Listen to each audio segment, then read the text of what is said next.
Bonjour les circadiens, j'espère que vous avez une belle énergie. Aujourd'hui, pour le 8e épisode du Circadien Podcast, j'ai le plaisir d'échanger avec Bastien Intartaglia, plus connu sous le nom du druide moderne sur Instagram. Et j'ai justement rencontré Bastien sur Instagram et on a plutôt bien matché ensemble car en fait on partage les mêmes valeurs, le même style de vie et on essaye finalement de transmettre le même message à travers notre communauté sur les réseaux. Alors Bastien lui vit au Canada et il a un rythme de vie qui est extrêmement proche de la nature, il est très connecté, il a ses routines, ses habitudes, sa manière de manger qui respecte le vivant. Donc on va parler beaucoup d'alimentation ancestrale, de mode de vie, de l'importance de se reconnecter à la nature.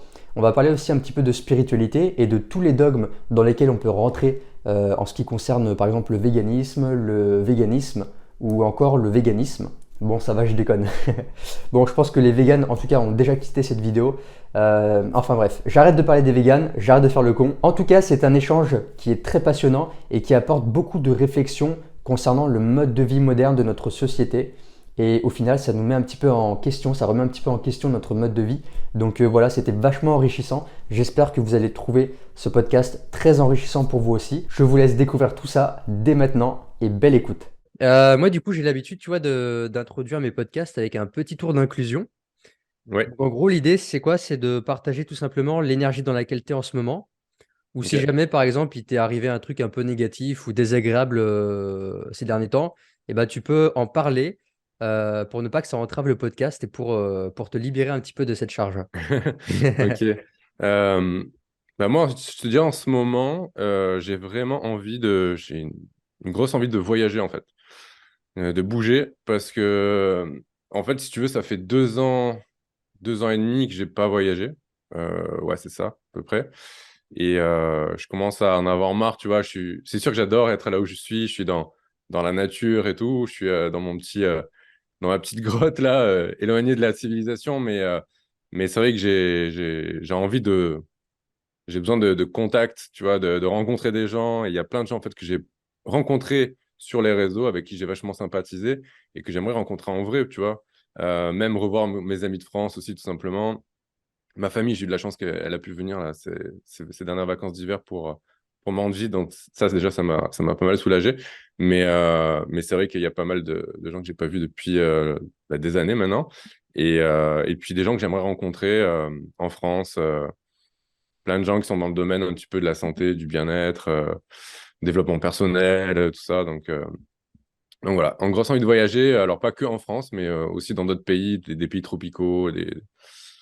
J'aimerais bien aller à Bali ou retourner au Mexique aussi. Ouais, Voilà. Donc c'est un petit génial. peu ça mon envie du moment, même si je peux pas encore. J'aimerais peut-être bouger cet été, mais c'est pas encore sûr. Donc si je peux, je retourne un petit peu en France. Et puis voilà, donc ça va être un petit peu ça le projet que j'ai en tête pour le moment. Travailler, gagner assez d'argent pour pouvoir bouger ensuite. Voilà. Ouais, bah écoute, pour faire un petit peu mon tour d'inclusion, Ouais, c'est exactement la même chose que toi en ce moment. Je te ok. comprends exactement parce que depuis que j'ai déménagé de Marseille, que j'ai emménagé à Nîmes, ça va faire bientôt 3 ans. Je suis comme toi, j'habite. Alors moi, je suis pas retiré comme toi au Canada, aussi retiré que toi, mais je suis assez excentré du centre-ville. J'ai Mhm. ma petite maison, ma petite terrasse. Je suis dans mon impasse, dans la nature. Et ça fait 3 ans en fait que j'ai ce mode un petit peu de moine, tu vois, dans sa caverne, qui Ouais, bosse sur ses projets, qui ouais, s'occupe de son corps, qui dort de manière réglée, tu vois, bien ouais, rythmée. ouais. Et donc, en fait, je suis toujours enfermé chez moi en train de faire mes petits dessins, de faire mes projets, etc. Et en fait, comme toi, je manque énormément de relations sociales et j'en ressens ce Mm, besoin. Et comme toi, pareil, j'ai rencontré plein de gens via les réseaux que j'ai envie de rencontrer en vrai, parce que mhm. les réseaux, au bout d'un moment, il y a ses limites. Et Exact. il y a aussi cette grosse envie de voyager qui demande, qui réclame, tu vois, à être exprimée. Mm, Et comme toi, ça serait de voyager un petit peu dans les pays chauds, aller pourquoi pas à Bali. J'ai pas mal envie de faire la Grèce et l'Italie et l'Égypte, ce Ah côté-là. ouais. Et comme toi, pareil, j'ai envie de bouger cet été, de faire vraiment cette démarche cet été, de partir en sac à dos et en voyageant avec le minimum d'argent possible, tu vois, vraiment en mode minimaliste, bivouaquer dehors si Ok. possible ou quoi. Donc pour l'instant, c'est une grosse période de réflexion, j'ai envie de ça. Donc je te comprends totalement parce que je suis dans la même dynamique. Ouais, bah ouais, quand tu m'as dit, ouais, je suis un petit peu J'ai ma vie de moine avec mes habitudes et tout. C'est vrai que moi, j'étais un peu comme ça. Enfin, je suis un peu comme ça aussi. Et c'est vrai qu'on a tendance, du fait un petit peu de notre mode de vie aussi, on a tendance un petit peu parfois à s'isoler parce que finalement, c'est difficile de rencontrer des gens qui ont un petit peu les mêmes valeurs que nous ou la même façon de vivre que nous. C'est parce que ça peut paraître un petit peu extrême aussi pour certaines personnes, tu vois, je sais pas, d'être hyper routinier déjà. Il y a plein de gens qui aiment pas ça. Mm. Euh, et puis, euh, et puis même, tu vois, moi j'ai quand même des amis à Montréal, je les vois quand même régulièrement, donc j'ai quand même une vie sociale et je les adore. Mais après, c'est pas forcément des gens qui partagent toutes les mêmes valeurs que j'ai, toute la même mode de vie que j'ai. Alors je dis pas que c'est mieux ce que je fais ou pas, tu vois, c'est juste qu'on est différents. Et du coup, j'aimerais rencontrer plus de gens qui sont un petit peu dans le même état d'esprit que moi, en fait. Ouais, carrément. Attends, je vais juste euh, assombrir un petit peu, j'ai l'impression que je suis blanc sur la cam. Vas-y, vas-y. C'est mieux, mais c'est un peu Mais écoute, difficile de. quand tu viendras en France, avec plaisir qu'on se rencontre, hein. Bah ouais, ouais, carrément. Moi, j'ai trop. Tu sais ce que j'ai trop envie de faire? J'ai trop envie qu'on se fasse une séance de muscu Ce serait avec, énorme. avec toi, avec. Il y a Mao et tout ça. François Benavente, Mao et même William KDM aussi, qui pratique pas mal la musculation. Je me suis dit, ce serait génial qu'on fasse une sorte de rencontre. Muscu et discussions tous ensemble. Après, d'autres pourraient être invités aussi, tu vois, à une rencontre avec tout le monde. Mais je trouverais ça génial que, tu vois, parce je trouve qu'il y a comme une famille un petit peu autour de la santé, du bien-être, la naturopathie, etc., où on est tous un petit peu dans le même état d'esprit là sur les réseaux. Mm. Et je me dis, franchement, ce serait dommage qu'on se rencontre jamais et qu'on reste chacun dans notre coin. Je pense qu'il y en a déjà qui se rencontrent en vrai parce qu'ils sont, par exemple, sur Paris et qu'il y a des événements, des conférences, des choses comme ça. Mais on est quand même pas mal éparpillés aussi. Donc, je me suis dit, ça pourrait être vraiment enrichissant, quoi. Ouais, carrément, hein. De rendre vraiment la relation concrète, quoi, et pas juste superficielle à travers les réseaux. Ouais, c'est ça, exactement. Ouais. Ce serait vraiment super. Et pour Donc, ouais, revenir à ce ce que serait tu vraiment cool. disais, ouais, carrément. Pour revenir à ce que tu disais tout à l'heure concernant notre mode de vie routinier, c'est vrai que moi, par exemple, j'ai une partie de ma famille qui comprend pas vraiment ma démarche. Ouais, je comprends. Et parce qu'ils sont pas du tout dans ce mood-là. Et moi, je suis assez déconnecté d'eux dans le sens où eux, bah, ils ont plutôt tendance à vivre le soir quand c'est une soirée. Ça commence à 21h, 22h pour faire l'apéro et Hmm. manger. Enfin, moi, personnellement, à cette heure-là, je suis déjà au lit, tu vois. Donc, même envisager de manger à 21h, 22h, déjà, pour moi, enfin, j'ai pas envie, tu vois. Hmm. Donc, souvent, soit je mange pas ou je vais me faire je sais pas, un petit cacao chaud ou quelque chose comme ça. Mais Hmm. c'est assez difficile. Et en même temps, ça permet, nous, tu vois, c'est pas toujours évident de rencontrer des personnes qui ont ce style de vie-là parce qu'on est dans une société qui prône justement, qui fait tout pour nous, j'ai l'impression, pour nous désorganiser, Ouais. nous dérégler au niveau des cycles. On Hmm. vit tout le temps la nuit, on fait la teuf jusqu'à pas d'heure, il y a les écrans le soir, tu vois. Hmm. Donc les gens, en fait, sont complètement décalés. Et nous qui avons tendance à avoir une approche plus proche de la Terre, des rythmes de la veille du soleil et de la nuit, bah, en Hmm. fait, on nous prend un petit peu pour des surdisciplinés, voilà, toi, Ouais. tu profites pas de la vie, tu vois. Ouais, ouais, je vois ce que tu veux dire, ouais, ouais. Mais, non, mais c'est ça. En fait, c'est vrai que surtout quand tu vis, par exemple, avec ta famille ou des personnes qui n'ont pas forcément le même mode de vie que toi, c'est là où ça devient un peu compliqué. Tu vois, moi, par exemple, j'ai ma famille qui est venue me voir pendant un mois, là, pendant les vacances de Noël. Et on était vraiment nombreux chez moi, etc. Et forcément, on n'a pas du tout le même mode de vie. On mange pas les mêmes choses. Et en fait, le truc, c'est de s'adapter, quoi. Ouais. Enfin, moi, j'ai essayé de garder mon rythme, mais en fait, il y a des moments où ça devient impossible. Et des moments où c'est impossible, ben, en fait, il faut juste accepter que tu peux pas faire tes routines, que tu peux pas manger comme tu veux, etc. Enfin, moi, je le vois comme ça, hein, c'est ma vision des choses. Mais quand je peux contrôler les choses, bah, je les contrôle et je suis mes routines et je mange ce que je veux, etc. Mais quand je peux pas, je vais pas me prendre la tête, je vais pas stresser. Alors oui, forcément, ça va avoir un impact négatif sur mon bien-être, ma vitalité, etc. Et je l'ai ressenti direct. D'ailleurs, je suis tombé malade pendant ces fêtes, alors que je tombe jamais malade. Tu vois, ça a un impact direct. Je pouvais pas faire mes étirements régulièrement, ma méditation, laisse tomber, que j'arrivais quasiment pas à bosser. Enfin, mais bon, c'était En fait, c'est un mal pour un bien parce que c'était aussi un moment où j'ai passé des moments incroyables avec ma famille, Ouais, bien des sûr. moments où on a rigolé, voilà, vraiment, des moments qui sont importants dans la vie et qui te nourrissent l'âme, tu vois. Et ça, c'est vraiment important de garder ces moments-là, même si c'est au détriment un petit peu de notre mode de vie parfois. Et, euh, et le week-end dernier, pareil, je suis allé voir un concert. Ça faisait super longtemps que je n'avais pas vu de concert. Et forcément, je me suis couché tard. J'étais entouré de gens qui fumaient dans tous les sens. Et voilà, c'est pas grave, tu vois. Certes, c'est pas forcément agréable. Il y a des choses qui sont pas agréables, mais ça m'a permis de passer une soirée vraiment où je me suis éclaté comme je l'avais pas fait depuis, depuis longtemps. Et, euh, et voilà, c'est toujours, en fait, faut toujours trouver un équilibre. Et moi, j'ai tendance à être un peu extrémiste dans mes façons de faire, tu vois, être à fond quand je fais les choses. Et tu vois, pour la musculation, c'est pareil. Enfin, j'ai lu plein de trucs, j'ai regardé plein de vidéos, écouté plein de podcasts. Je faisais tout le temps ma muscu à la même heure. J'essayais de pas manquer de séances, je mangeais bien, etc. Et pour l'alimentation, c'est pareil. J'ai eu une période où j'étais vachement extrême, où tu vois, je comptais mes calories, je comptais mes macronutriments, euh, je, je, je pesais tout et tout. Et en fait, je me suis rendu compte que souvent, les gens ont tendance à aller vers les extrêmes. Donc, et moi y compris, tu vois, où soit tu es trop rigide et tu es trop dans tes routines et tu essaies de tout bien faire, d'être trop parfait, soit tu vas à l'opposé et là, tu vas avoir une hygiène de vie complètement déplorable Mm. où tu vas te coucher à pas d'heure, tu vas regarder les écrans super tard le soir, tu vas fumer, tu vas boire, etc. Et souvent, les gens, en fait, ils vont osciller entre les deux extrêmes.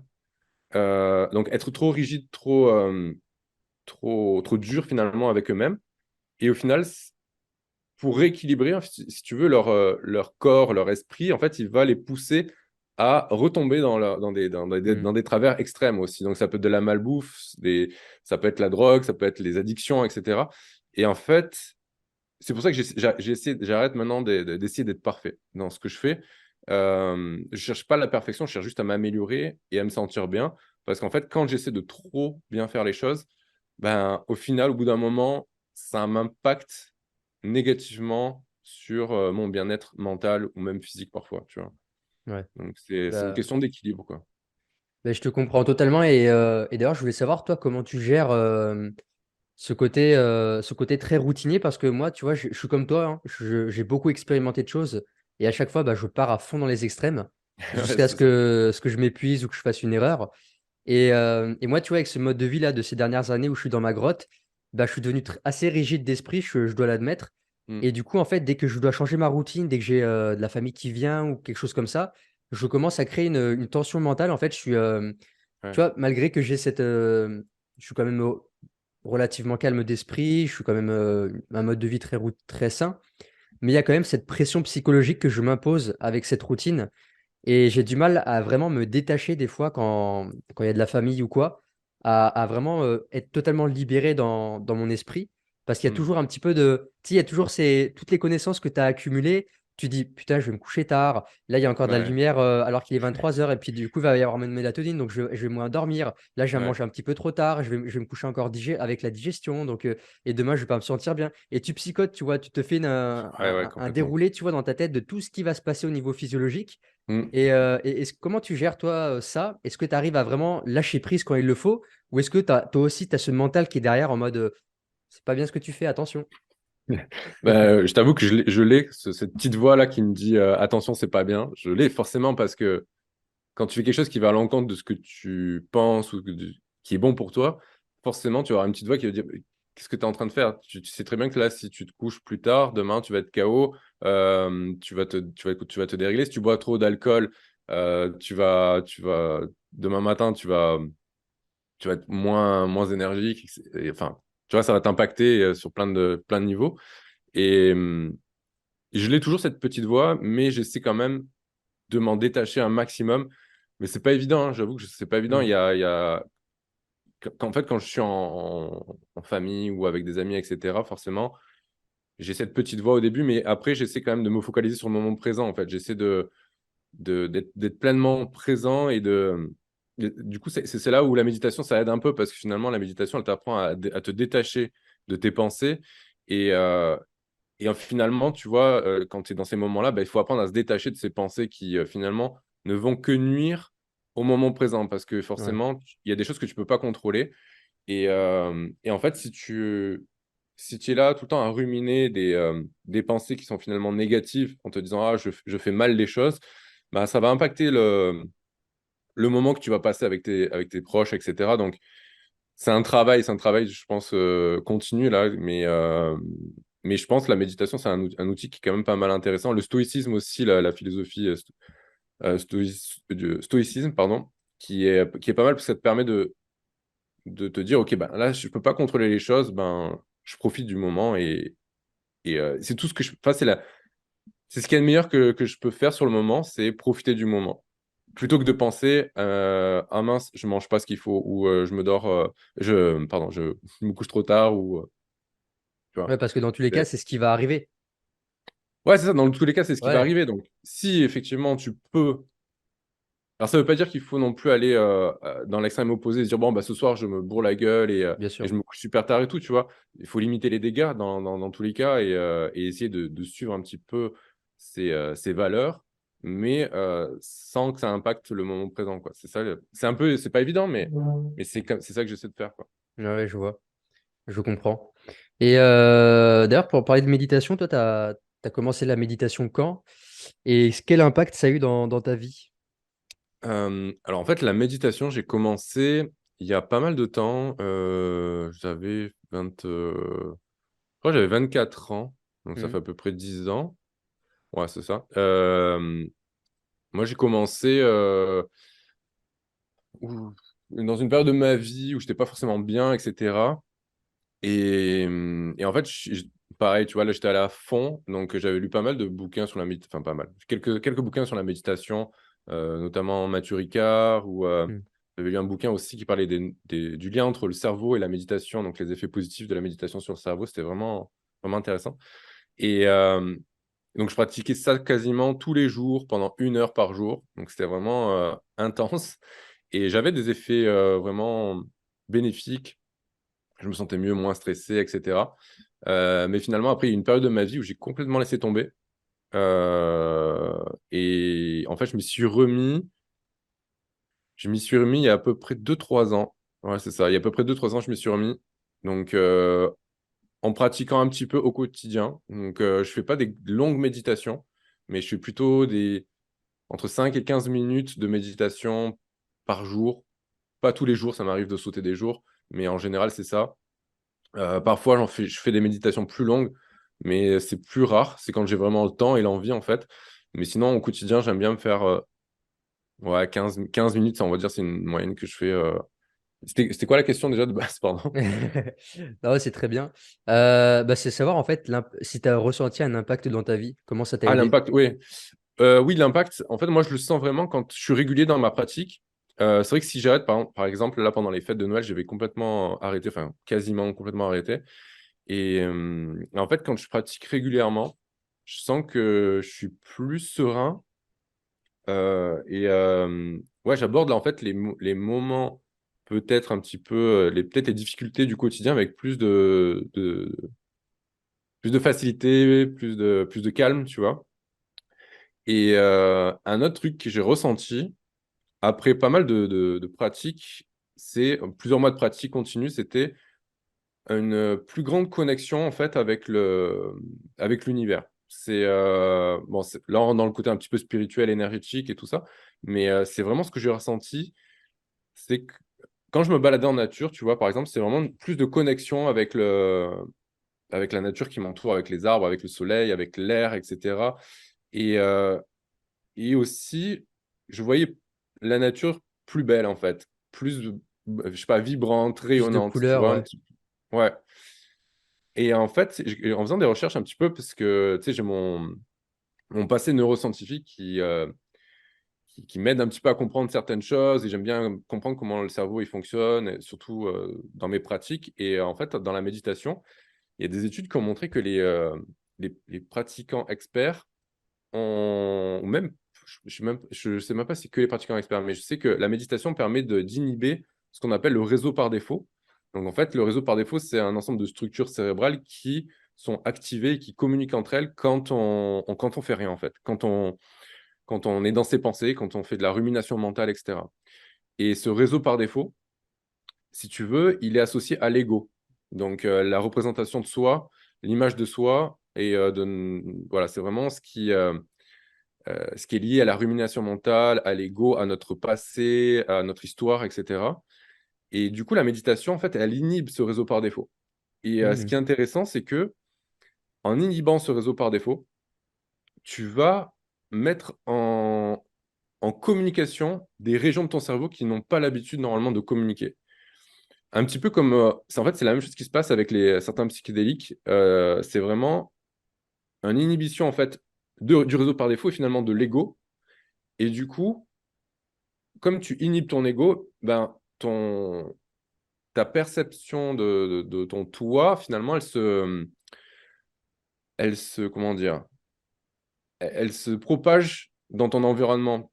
Ouais, tu Hein. te Et sens c'est ça moins ce séparé de l'environnement, en fait. ouais, c'est ça exactement. Tu as Ouais. moins ce sentiment de séparation avec l'environnement. Je pense que la méditation, c'est ça aussi qu'elle apporte. Et c'est pour ça aussi, je pense que elle est vachement bénéfique pour avoir plus de compassion, plus d'empathie envers les autres, tu vois. Parce qu'elle te permet de briser un petit peu la barrière qui est créée par notre ego. Donc, entre toi et les autres, entre toi et la nature, finalement. Et c'est ça un petit peu que je ressens, moi, quand je fais la méditation régulièrement, c'est plus de connexion avec l'environnement, avec les autres, plus d'empathie et,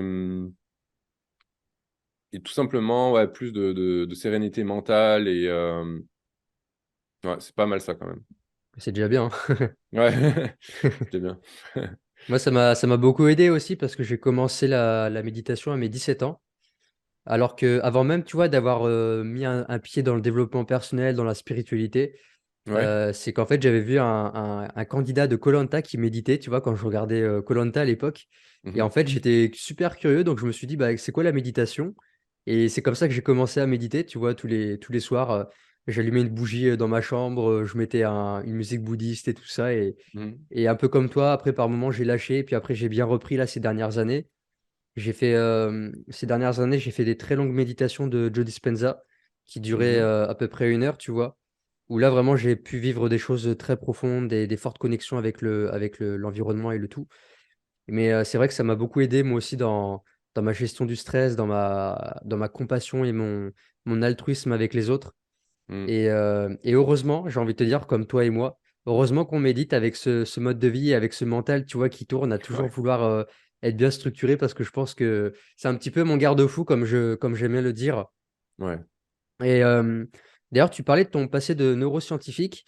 Moi, ça fait quelques temps maintenant que je te suis sur Instagram, mais en définitive, je connais pas ton passé. Comment tu as mis un pied dans tout ce mode, dans toute cette reconnexion à la nature?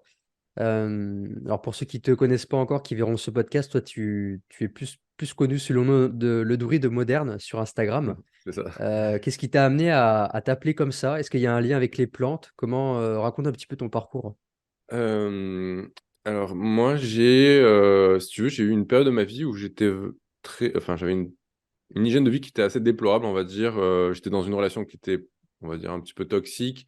Donc, j'arrivais pas à me séparer. Donc, j'avais pas confiance en moi.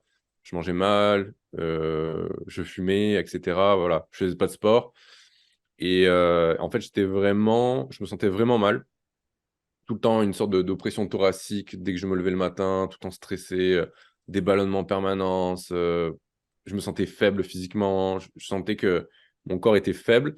Et en fait, j'ai commencé à vouloir prendre soin de moi, parce que j'avais des problèmes de santé qui étaient liés à ça aussi. Dans ma famille, si tu veux, il y a des problèmes cardiaques, et je commençais à avoir des problèmes du trouble du rythme cardiaque, des extrasystoles, des choses comme ça, qui survenaient surtout quand j'étais stressé, quand j'avais une mauvaise hygiène de vie. Et en fait, c'est assez flippant parce que tu es hyper jeune et tu te dis normalement, je devrais être en plein dans la force de l'âge, mais tu sens que ton corps, il est faible, tu vois. Et tu te dis, mais en fait, d'une seconde à l'autre, je peux crever. Et je me suis dit, non, mais j'ai pas envie de passer le reste de ma vie comme ça, à souffrir, à stresser au quotidien, que mon corps il peut lâcher, tu vois. Et je me suis dit, je vais me reprendre en main. Donc, j'ai commencé juste à bouger mon corps, en fait. Je me suis même pas mis à faire de la muscu en salle, ni des choses très intenses. Et j'ai juste bougé mon corps tous les jours en faisant juste, tu vois, quelques pompes, des squats au poids du corps chez moi. Euh, D'ailleurs, c'est avec une application qui s'appelle Seven pour 7 minutes. En fait, c'est J'en ai fait un 7 peu, ouais. minutes, tu connais? Ouais. C'est une application où du coup, tu lances l'application, elle te dit, bah, tu fais 10 pompes, 10 squats. Voilà, c'est des trucs très simples que tu peux faire chez toi. Et en fait, ça m'a remis dans le bain de bouger mon corps. Et je me suis senti tout de suite mieux. Et puis, de fil en aiguille, je me suis mis à la course à pied parce que je voulais un petit peu perdre du gras. Puis après, je me suis dit, mais en fait, maintenant, j'étais tout fin, tu vois. Je fais 1m80 et je faisais 68 kilos. Donc, j'étais quand même pas mal fin et je voulais me galber un petit peu, prendre un petit peu de masse musculaire. Donc, là, j'ai commencé à faire de la musculation au poids du corps. Puis, je me suis inscrit en salle. Et donc, parallèlement, je m'intéressais beaucoup à la nutrition. Donc, c'est là où j'ai remarqué que finalement, quand tu fais attention à ce que tu manges, c'est un impact énorme sur ton bien-être, sur tes Mm. performances, sur tout finalement, même sur tes niveaux de stress et tout. Donc, j'ai commencé à énormément me renseigner sur la nutrition. Et petit à petit, en fait, je commençais à m'intéresser, parce que je cherchais toujours un petit peu la performance, toujours améliorer, tu vois, prendre du muscle plus facilement, prendre de la force, perdre du gras, même me sentir mieux dans ma tête, moins stressé et tout. Et du coup, je commençais à m'intéresser un petit peu aux compléments alimentaires et aux plantes médicinales.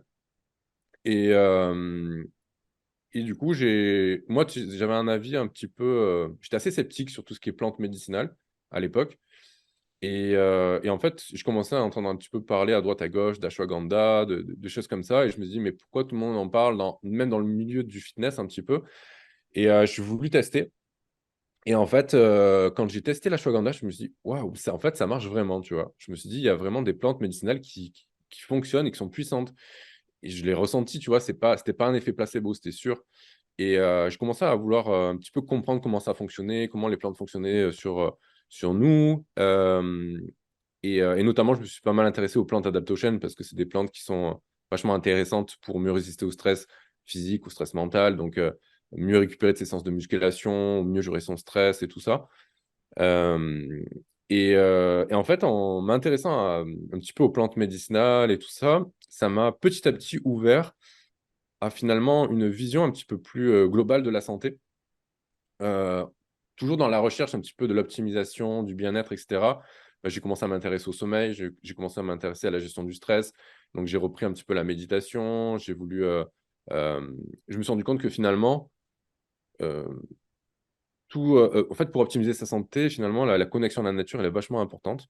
Notamment, par exemple, pour le rythme circadien. Donc, toi, tu le sais très bien, forcément, avec ton nom, le circadien, que le soleil, c'est un des signaux les plus puissants, par exemple, pour synchroniser notre horloge biologique interne, donc tous nos rythmes biologiques, toutes nos hormones, le sommeil, l'éveil, la testostérone, etc. Donc, tu vois, je me suis dit, en fait, il y a des éléments importants dans notre environnement naturel qui sont bénéfiques pour nous, dont le soleil, dont l'air de la forêt aussi, même la terre, via le grounding, donc tout ce qui est mis à la terre, donc le fait de marcher pieds nus, ça a des effets bénéfiques pour le stress, pour la régulation des rythmes circadiens, pour la viscosité sanguine, pour plein de choses, pour l'inflammation.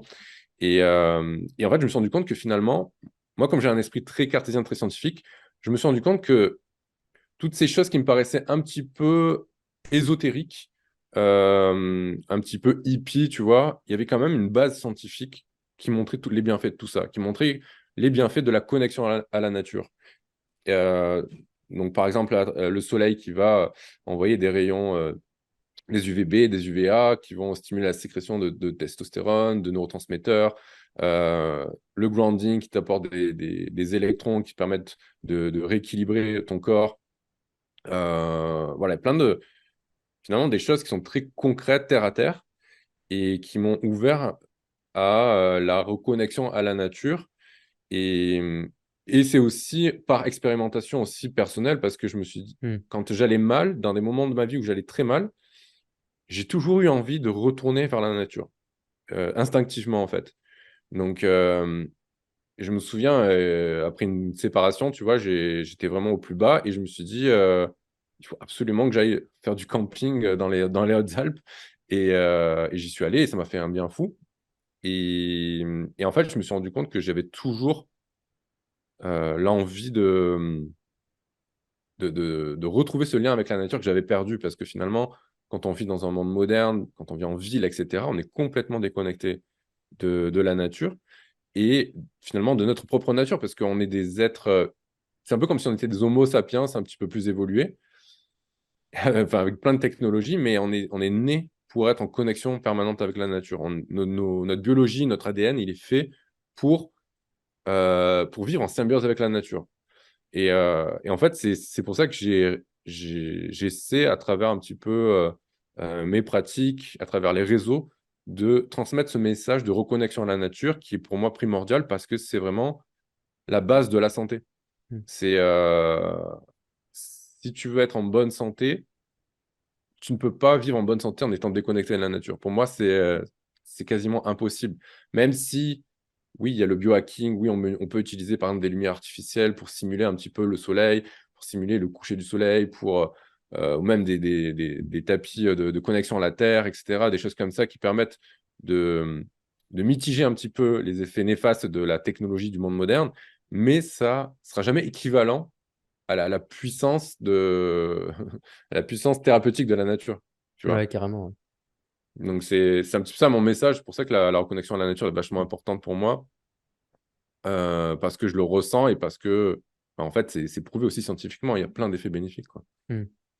Puis j'ai envie de dire, il y a même pas besoin de le prouver. Si je veux dire, c'est empirique. On est né sur Terre. Ouais. Enfin, on peut pas. C'est comme tu le dis, et ça se voit d'ailleurs, c'est qu'au plus on se déconnecte de la nature, avec tout tu vois, ce monde du métaverse qui, d'ailleurs, on pourrait en discuter, parce que moi, ça m'inquiète aussi d'une certaine manière.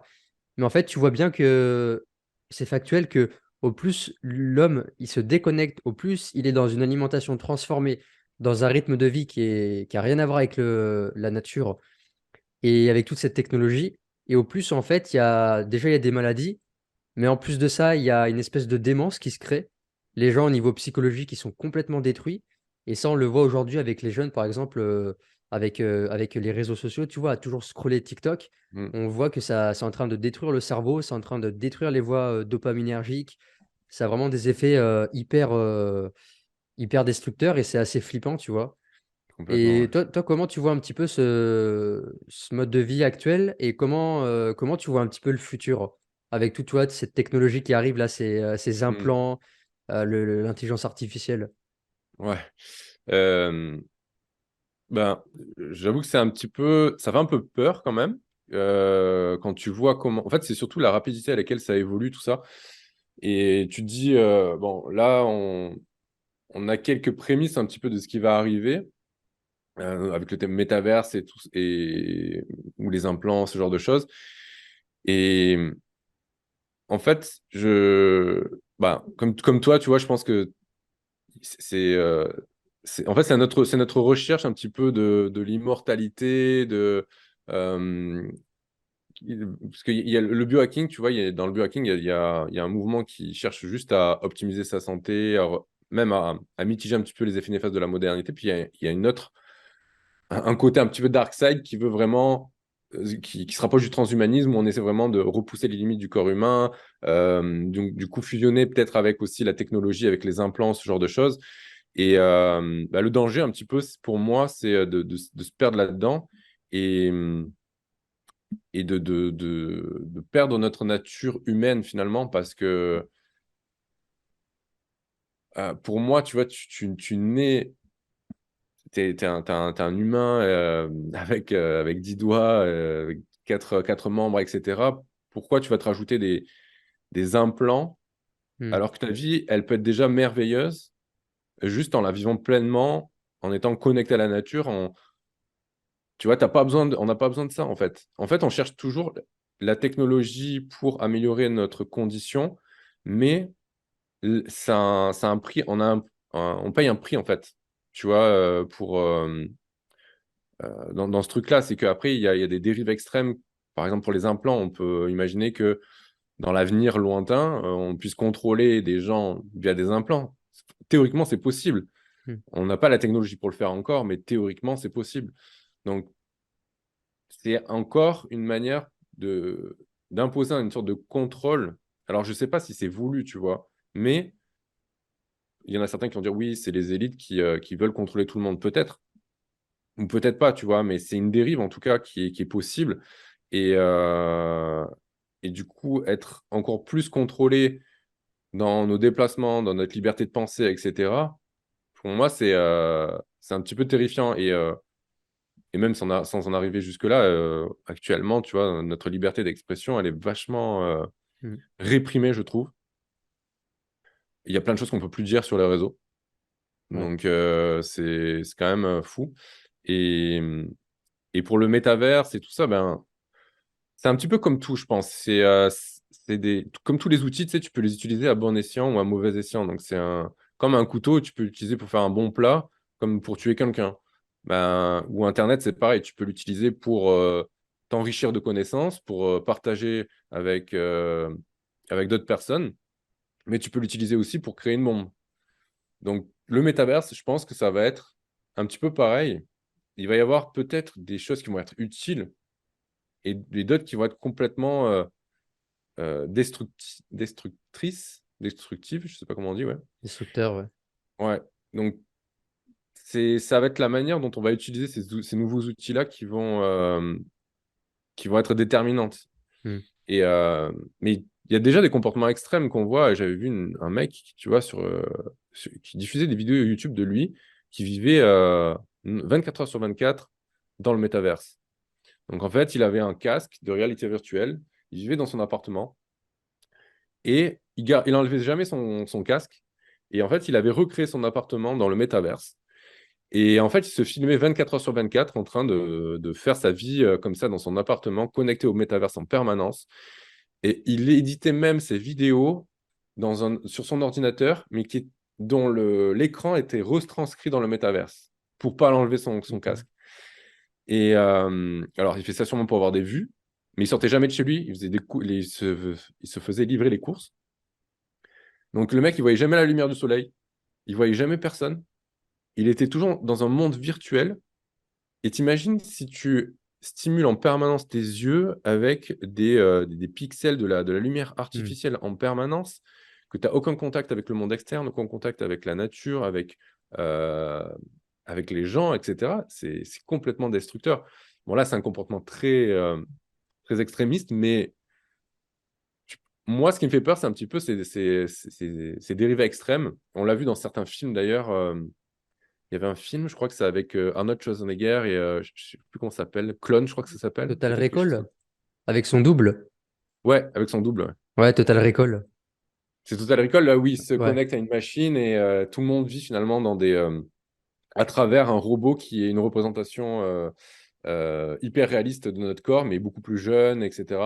C'est ça? Je crois, ouais. Parce que Euh, je sais plus. Avec Schwarzenegger, je crois qu'il Ah, rentre chez attends. lui et en fait, il voit son double.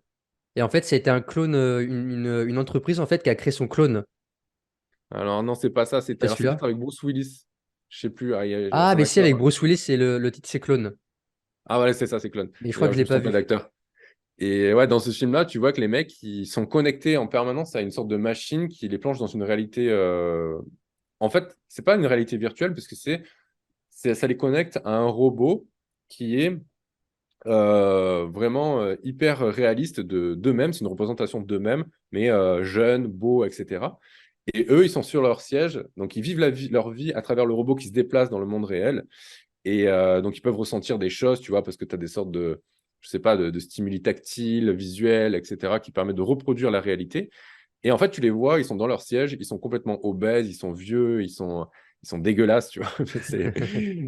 Ça donne pas envie. Et moi, c'est un petit peu ces dérives extrêmes qui me font un petit peu peur. En plus de ce côté un petit peu transhumaniste où on va se mettre des implants, etc. Pour moi, on n'a pas besoin d'aller jusque-là. Et j'espère qu'il y aura une prise de conscience et, et peut-être un retour en arrière ou alors une meilleure façon d'utiliser la technologie. Parce que la technologie en soi, elle n'est pas mauvaise. C'est vraiment l'utilisation qu'on en fait qui est mauvaise. Carrément, ouais. Hmm. Et je voulais rajouter une dernière chose. Oui, et aussi, une chose que je vois aussi, c'est en ce moment, c'est un petit peu deux modes de pensée qui s'opposent. Donc, tu as ceux qui sont à fond dans tout ce qui est technologie, métaverse et qui sont hyper enthousiastes de l'arrivée de ces nouvelles technologies. Puis, tu as d'autres personnes, un petit peu comme moi, qui prennent le chemin un petit peu opposé et qui sont plus dans la reconnexion à la nature, le retour aux sources, ouais, l'alimentation ancestrale, tu vois, c'est un petit peu. Tu as les progressistes et tu as un petit peu les traditionnels, mais ça ne veut pas dire que les deux sont mauvais ou les deux sont bons. C'est juste qu'il y a des choses bonnes à prendre dans chaque état d'esprit, mais voilà, c'est un petit peu, Ouais, c'est un c'est petit peu un les défis pour équilibre, moi hein. qui me font peur. Ouais, Ouais, c'est un équilibre. c'est un équilibre, c'est sûr. Et toi d'ailleurs, c'est quoi, disons, les meilleures routines, les meilleures habitudes qui t'ont aidé le plus, que vraiment tu as vu une différence, tu dis waouh, ça en fait, quand je l'ai testé, même le mode alimentaire, ça on pourra en parler aussi de l'alimentation ancestrale parce que comme on écoute aussi beaucoup d'autres personnes qui sont branchées sur ça, Mao Brut, Maurice. Toi, comment tu as découvert ça petit à petit? Ça a été quoi vraiment vraiment tes trois piliers, quoi, enfin les piliers principaux qui t'ont vraiment transformé? Le premier, je te dirais, c'est la musculation, tout simplement. En fait, la musculation, ça a été mon. Comment dire? C'est quelque chose qui m'a transformé physiquement et en fait, cette transformation physique m'a transformé mentalement aussi.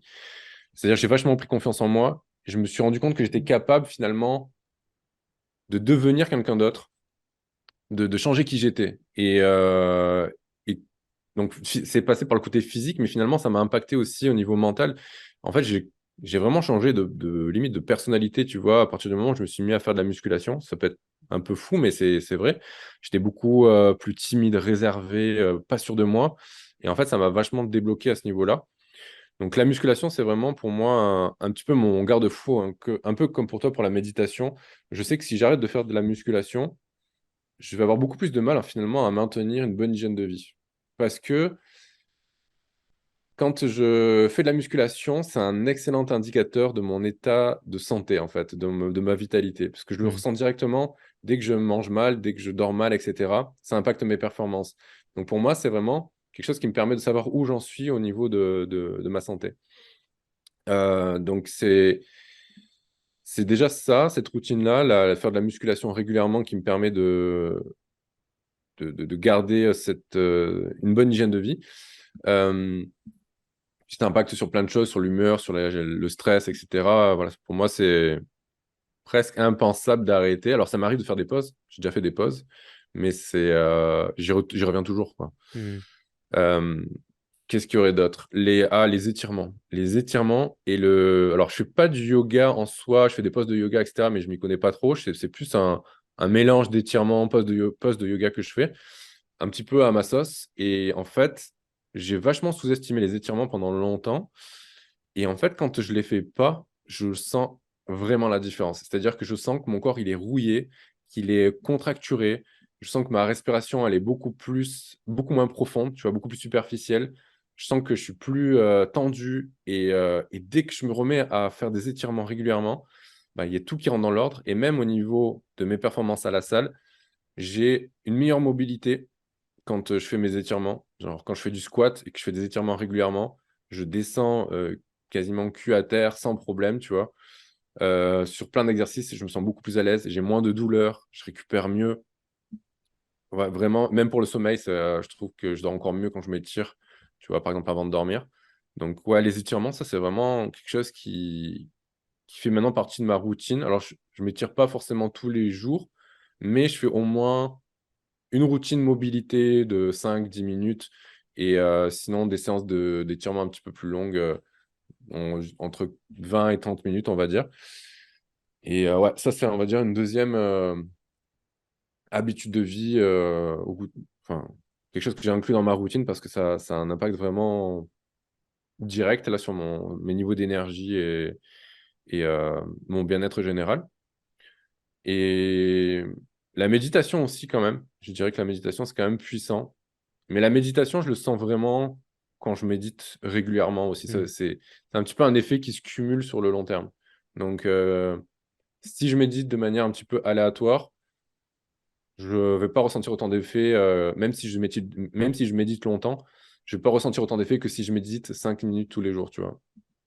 Et d'ailleurs, j'ai un autre truc, un autre point positif, je trouve, de la méditation, c'est que comme ça te permet de te déconnecter un petit peu, de, de ralentir un petit peu et de te détacher de ton rythme de vie un petit peu, des fois trop intense, ou des réseaux aussi, ben, finalement, ça te permet d'être plus créatif parce que tu laisses la place à ton esprit de créer de nouvelles idées.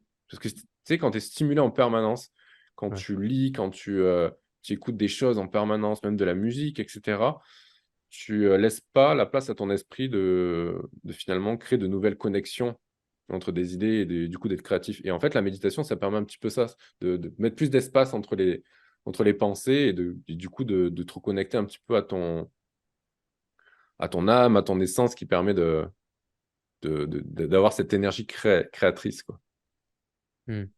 C'est ouf parce que tout ce que tu dis là, c'est exactement ce que je fais. C'est-à-dire que la muscu, enfin, tout ce que tu as raconté, c'est exactement ces mêmes raisons pour lesquelles je continue et que j'aime ça. Parce que en plus de ça, ça m'a apporté énormément de discipline et de rigueur. Et du coup, cette discipline et cette rigueur, bah, tu as juste à reproduire ce même schéma dans l'alimentation ou dans d'autres aspects de ta vie. Il y a cet aspect étirement que je fais tous les soirs avant mon dernier repas. Et je sens, ça fait tellement du bien de sentir toutes les tensions de la journée, surtout au niveau de la colonne vertébrale, que ça craque, tu vois. Ça fait Ouais. du bien au système digestif, tu remets tout en place et c'est un truc dont j'ai vraiment du mal à me passer. Et Mm. puis, bah, bien sûr, il y a la méditation aussi qui permet de faire de l'espace mental. Notamment moi, tu vois, qui ai tendance à toujours mettre de la musique en fond, à écouter un podcast quand je suis en train de faire à manger, en train de faire le ménage, Ouais, tu vois. c'est un peu Et pareil. je suis toujours en train de, tu sais, cette boulimie d'apprendre quelque chose, de toujours Ouais, vouloir ouais, apprendre, complètement. apprendre. Et du coup, je te rejoins exactement. J'ai l'impression qu'on est frères, tu vois, c'est un truc de fou. Ouais, mais oui, franchement, quand je suis tombé sur ton compte, je me suis dit, mais c'est pas possible, on dirait moi, mais en plus jeune, en fait. Je me suis dit, le mec, il a. Parce que finalement, on a vraiment la même vision des choses, la même façon je sais pas, de voir le monde, Hmm. de la santé, etc. Je pense on a dû passer un petit peu par les mêmes étapes, ou en tout cas, on a dû s'enrichir un petit peu des mêmes connaissances pendant notre parcours, parce que c'est vrai on a beaucoup de similitudes, je trouve. Ouais, Et ouais, non, c'est vrai, on pourrait être frère spirituel. c'est grave. Et moi, c'est pareil, tu vois, ce processus, ce chemin, il a commencé avec la musculation.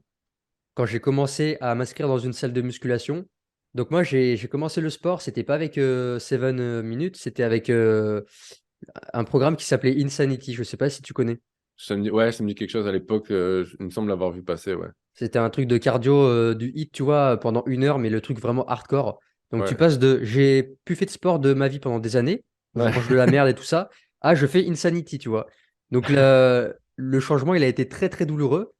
Et ouais, puis tu au final, m'étonnes. en fait, comme tu dis, bah, dès que tu intègres une nouvelle habitude, automatiquement, tu as d'autres petites habitudes annexes qui vont automatiquement venir s'introduire. Mm, Tu vois, automatiquement, quand j'ai repris le sport, au bout de quelques semaines, même quelques jours, j'ai eu envie de me lever plus tôt. mm, J'ai commencé à faire attention à ce que je mangeais et sans chercher à mettre ça en place, tu vois. ouais, Et du coup, c'est ça qui, petit à petit, bah, après, comme toi, j'ai fait plein de recherches, j'ai lu plein de bouquins, j'ai expérimenté plein de trucs. Et après, en fait, tu crées ton petit chemin comme ça. Tu as des portes qui s'ouvrent, mm, t'avances, t'avances, t'avances, et puis hop, un jour, tu découvres ça. Et puis là, ça change tout. Tu vois, quand j'ai découvert la spiritualité, à l'époque, j'étais dans Herbalife Nutrition, je sais pas si tu connais. ouais, ouais, je connais. Et j'étais vachement dans les compléments, tout ça. Et puis à l'époque, tu sais, quand je commençais, c'était beaucoup la whey, les pilules, les oméga 3 et tout le bordel.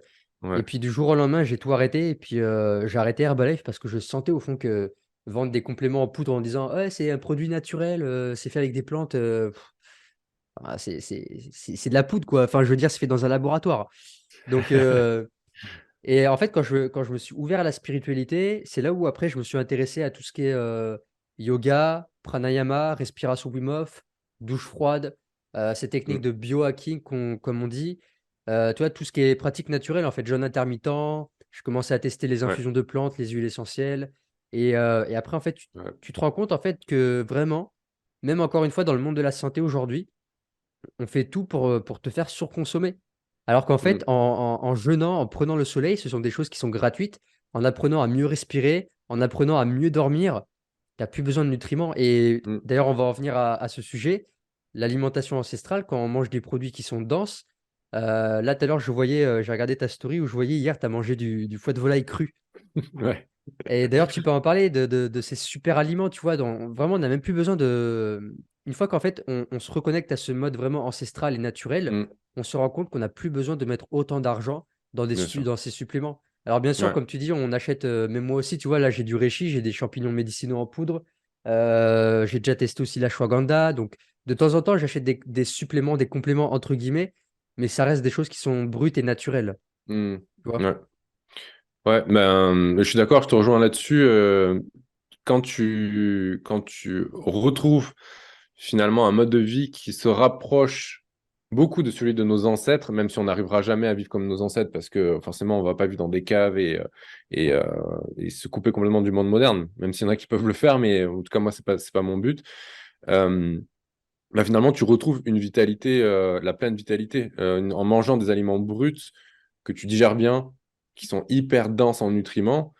Normalement, si tu as une alimentation comme pareille, tu auras quasiment jamais besoin de compléments. Ça peut arriver, tu vois, bien sûr, si t'es en carence pour X raisons, parce que il peut y avoir des problèmes de santé, des troubles hormonaux, des choses comme ça, qui vont nécessiter parfois des compléments ou autres, mais d'une manière générale, oui, si tu apportes un maximum de nutriments à ton corps via une alimentation brute, ancestrale, que tu dors bien, que tu t'exposes au soleil aux bonnes heures, voilà, pas non plus faire de la surexposition, mais que tu règles ces choses finalement basiques, bah, t'as pas besoin de compléments.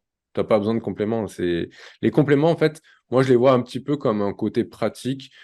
Euh, Si par exemple, ou le biohacking d'une manière générale, c'est vraiment pour compenser l'absence de quelque chose qui est naturel. Donc, si tu ne peux pas t'exposer à la lumière du soleil le matin, parce que peut-être que tu te lèves super tôt et que le soleil n'est pas encore levé, ou que tu travailles dans un endroit où il n'y a pas de lumière du soleil, ben, tu vas utiliser par exemple de la lumière hyper blanche, hyper lumineuse pour stimuler la production de cortisol et inhiber la production de mélatonine pour être bien éveillé, etc.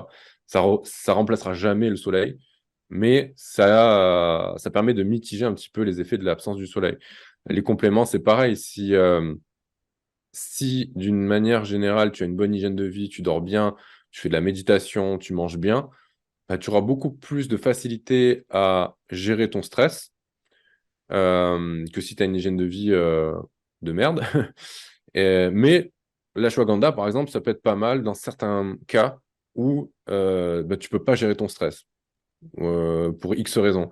Ou alors, si par exemple, tu vois, moi, ce que j'aime bien faire, c'est utiliser l'ashwagandha après une séance de sport. Par exemple, si je m'entraîne un petit peu trop tard le soir, je sais que mon système nerveux, il va être au taquet encore pendant quelques heures après ma séance de sport et je peux pas redescendre assez rapidement pour pouvoir m'endormir, tu vois. Et du coup, l'ashwagandha, pour moi une manière de ramener mon corps dans un état de récupération, de relaxation plus rapidement.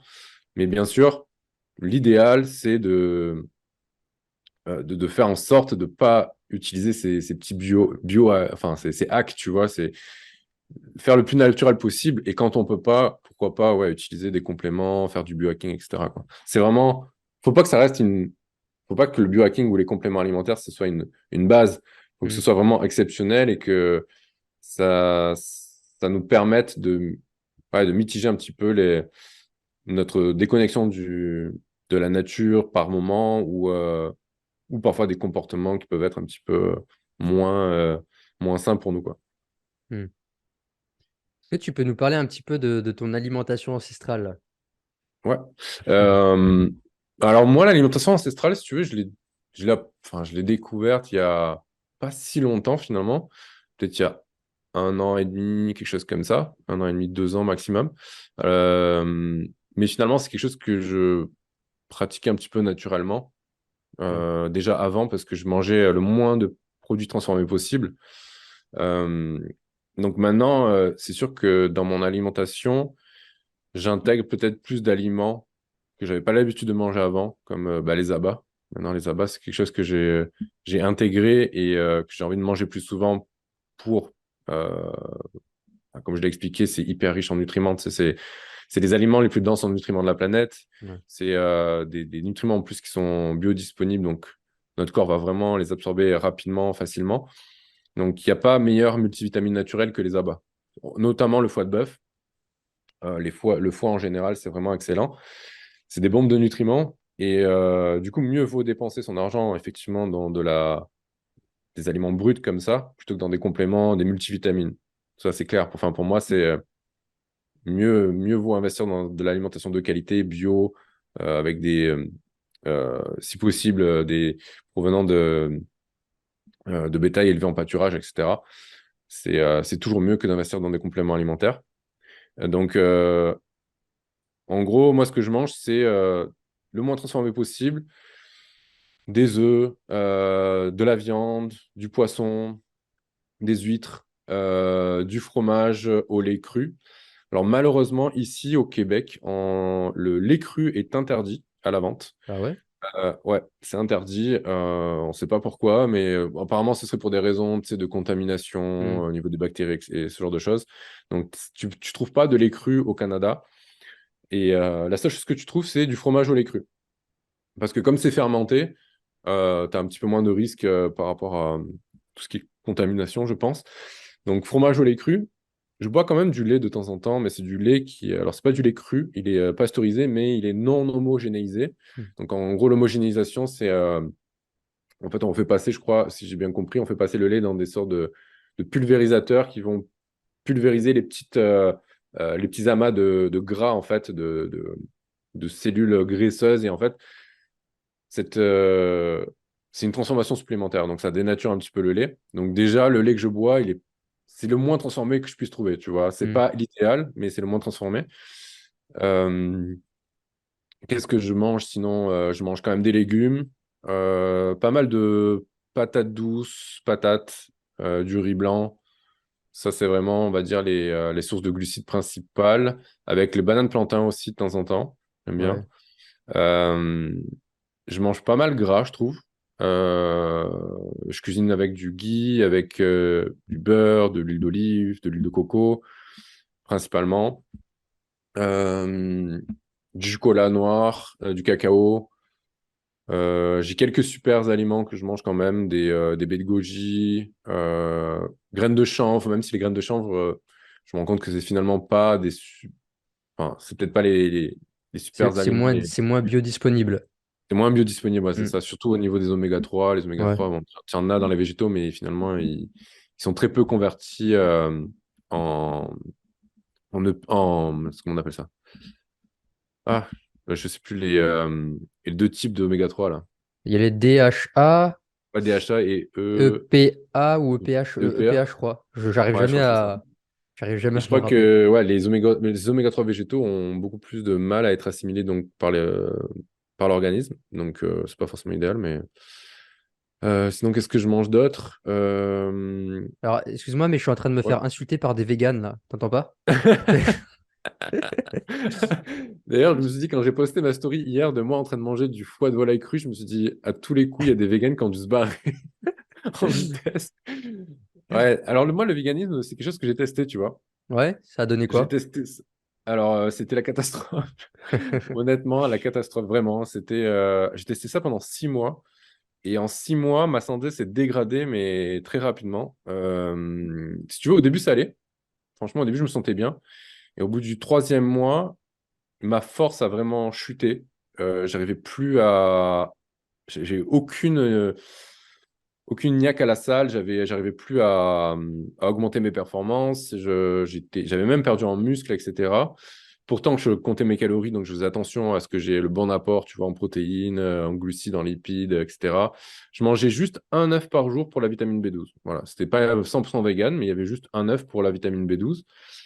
Et, et en fait, au bout de 6 mois, j'ai eu des gros problèmes de santé. Je suis allé aux urgences et tout, tu vois. Je vais pas rentrer Ah dans ouais, les à ce détails, point? mais ouais, ouais, ouais. Donc, en fait, mon médecin généraliste de l'époque m'avait expliqué que c'était dû au fait que je mangeais énormément de fibres, énormément de cellulose que tu trouves dans les noix, les graines, les végétaux. Donc, forcément, quand tu es vegan, tu manges que des végétaux. Donc, tu manges une quantité de fibres astronomique, une quantité de cellulose que ton système digestif n'est pas capable de digérer. Et du coup, en fait, ces fibres non digestibles sont abrasives pour le système digestif si tu en manges trop. Et en fait, ça a créé de la porosité intestinale. Et quand tu as de la porosité intestinale, les bactéries qui sont dans tes intestins, bah, elles peuvent se retrouver dans la circulation, dans ton corps. Et moi, en fait, ça m'a créé une infection urinaire parce que j'ai des bactéries de mes intestins qui sont retrouvées, qui sont allées se loger dans ma vessie. Et donc, un jour, je me suis réveillé, j'ai littéralement pissé du sang. Donc, un peu hard.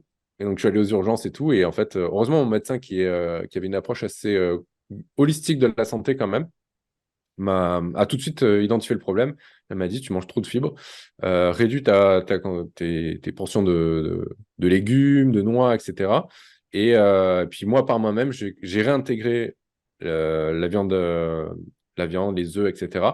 Et en fait, il y a tout qui est rentré dans l'ordre, tu vois. Donc le véganisme, ouais, ça part comment dire, d'un bon sentiment. Tu veux éviter la souffrance animale et moi, je suis OK avec ça. Carrément. Tu veux réduire aussi, enfin, il y a aussi le point de vue écologique qui, je pensais, était intéressant à l'époque. Maintenant, je suis beaucoup Ça moins. se discute hein, aujourd'hui. Ouais, ça se discute Ouais. pas mal quand même. Donc, pour la souffrance animale, j'étais OK. Et même pour la santé, on te disait, bah, mange moins de viande, etc. Donc, moi, c'est pour ça que je m'étais tourné vers ça. Et en fait, je me suis rendu compte que ben, c'était pas fait pour moi. Peut-être c'est fait pour certaines personnes, mais en tout cas pas pour moi. Et en plus, je m'étais mis à manger certains aliments qui finalement étaient transformés. Tu vois, les sortes de fake meat qu'on te vend là, Ah ouais. qui sont des trucs recomposés avec plein d'additifs, etc. Et en fait, un jour, j'ai réalisé, je me suis dit, mais je mange un truc il y a une liste de 15 ingrédients dedans.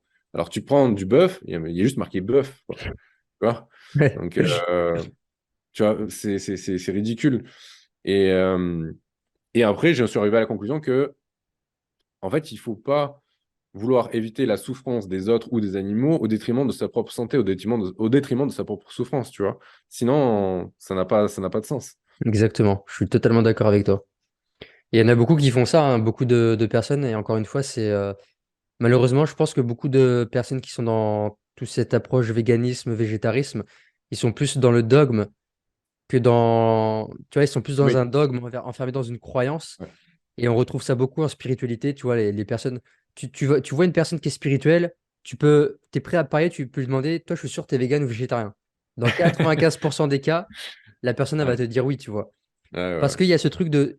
C'est pas spirituel de manger de la viande, ouais. ou tu as cette autre croyance, et j'ai déjà entendu, tu vois, moi, quand je mange pas de viande parce que sinon, ça fait baisser mon taux vibratoire, mais t'as une application où il y a. Ah, aujourd'hui, votre taux vibratoire a diminué parce que vous avez mangé, tu vois. Et moi Ouais. également, pour les mêmes raisons, quand bah, j'ai arrêté de manger de la viande, j'ai eu une phase végétarienne, pas végane, parce que j'ai toujours continué à manger beaucoup, beaucoup d'œufs. Mhm. Quand j'étais végétarien, c'était 4 à 8 œufs, 8 œufs par jour. Ok. Et pareil, en fait, un peu comme toi, j'ai beaucoup, beaucoup perdu de poids, en fait.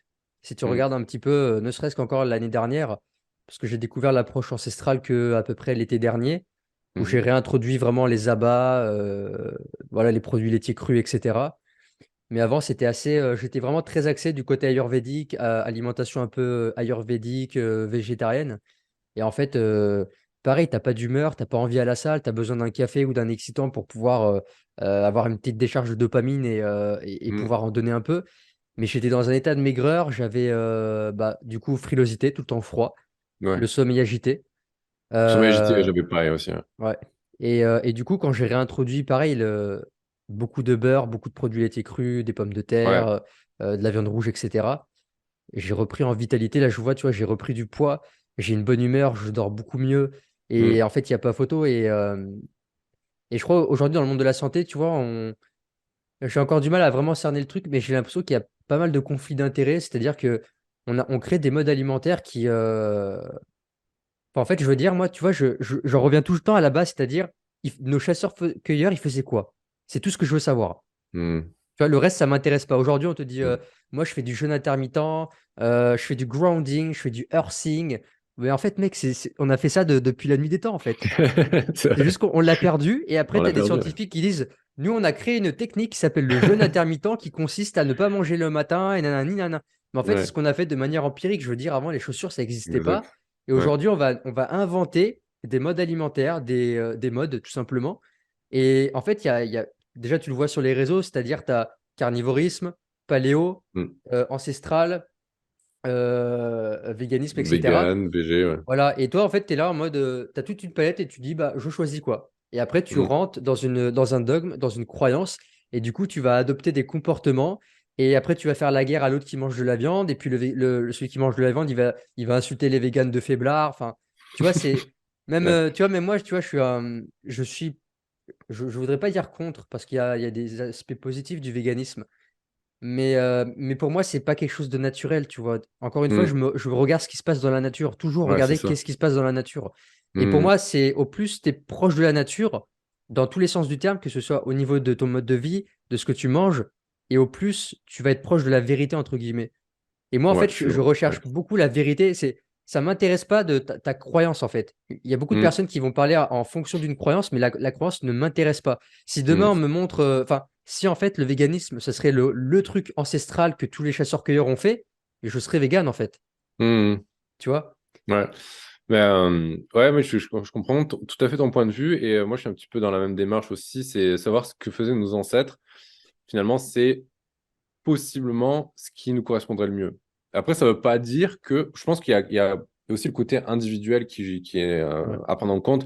Et tu vois, par exemple, des gens qui ont des origines méditerranéennes, ils vont forcément, je pense, plus facilement digérer une diète méditerranéenne que des mecs qui ont vécu dans le nord, tu vois, manger je pense, par exemple, les Inuits qui mangent quasiment que de la viande et tout ça, de la protéine et du gras, ils vont pas forcément bien digérer les légumes. Donc, ça dépend un petit peu Aussi, de ouais. nos origines, de notre génétique. Euh, donc, savoir d'où on vient, etc., je trouve que c'est pas mal important. Et, mais, mais ouais, je te rejoins là-dessus. Et d'ailleurs, moi, tu vois, j'aimerais à terme, je sais pas si j'y arriverai un jour, mais par exemple, chasser mon propre gibier, tu vois. Ce serait Pareil. vraiment Ouais. l'idéal. Chasser mon gibier, pêcher mon poisson, et tu vois, chasser un ou deux gibiers par an, que ensuite tu congèles et tu manges petit à petit, tu vois, et tu gardes tous les abats, etc. Et donc, je commençais un petit peu à m'intéresser à ça. Bon, j'ai jamais testé la chasse et tout, tu vois, mais j'aimerais bien. D'ailleurs, au Canada, c'est pas mal pour ça, il y a pas mal de chasseurs.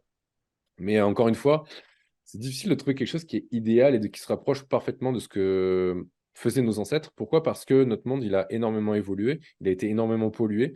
Et quand je me suis renseigné d'ailleurs sur la chasse et le gibier, etc., je me suis rendu compte que c'est pas forcément euh, la source la plus saine de viande. Alors, je t'expliquer pourquoi.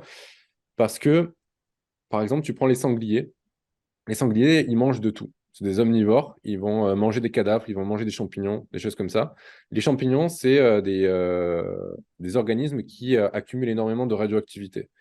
Ah ouais. Donc, si tu es à proximité d'un endroit qui est pas mal radioactif, que les, euh, les, euh, les sangliers bouffent des champignons qui sont radioactifs et qui bouffent des cadavres d'autres animaux qui eux-mêmes ont mangé des choses qui sont radioactives, en fait, ils vont énormément accumuler de radioactivité.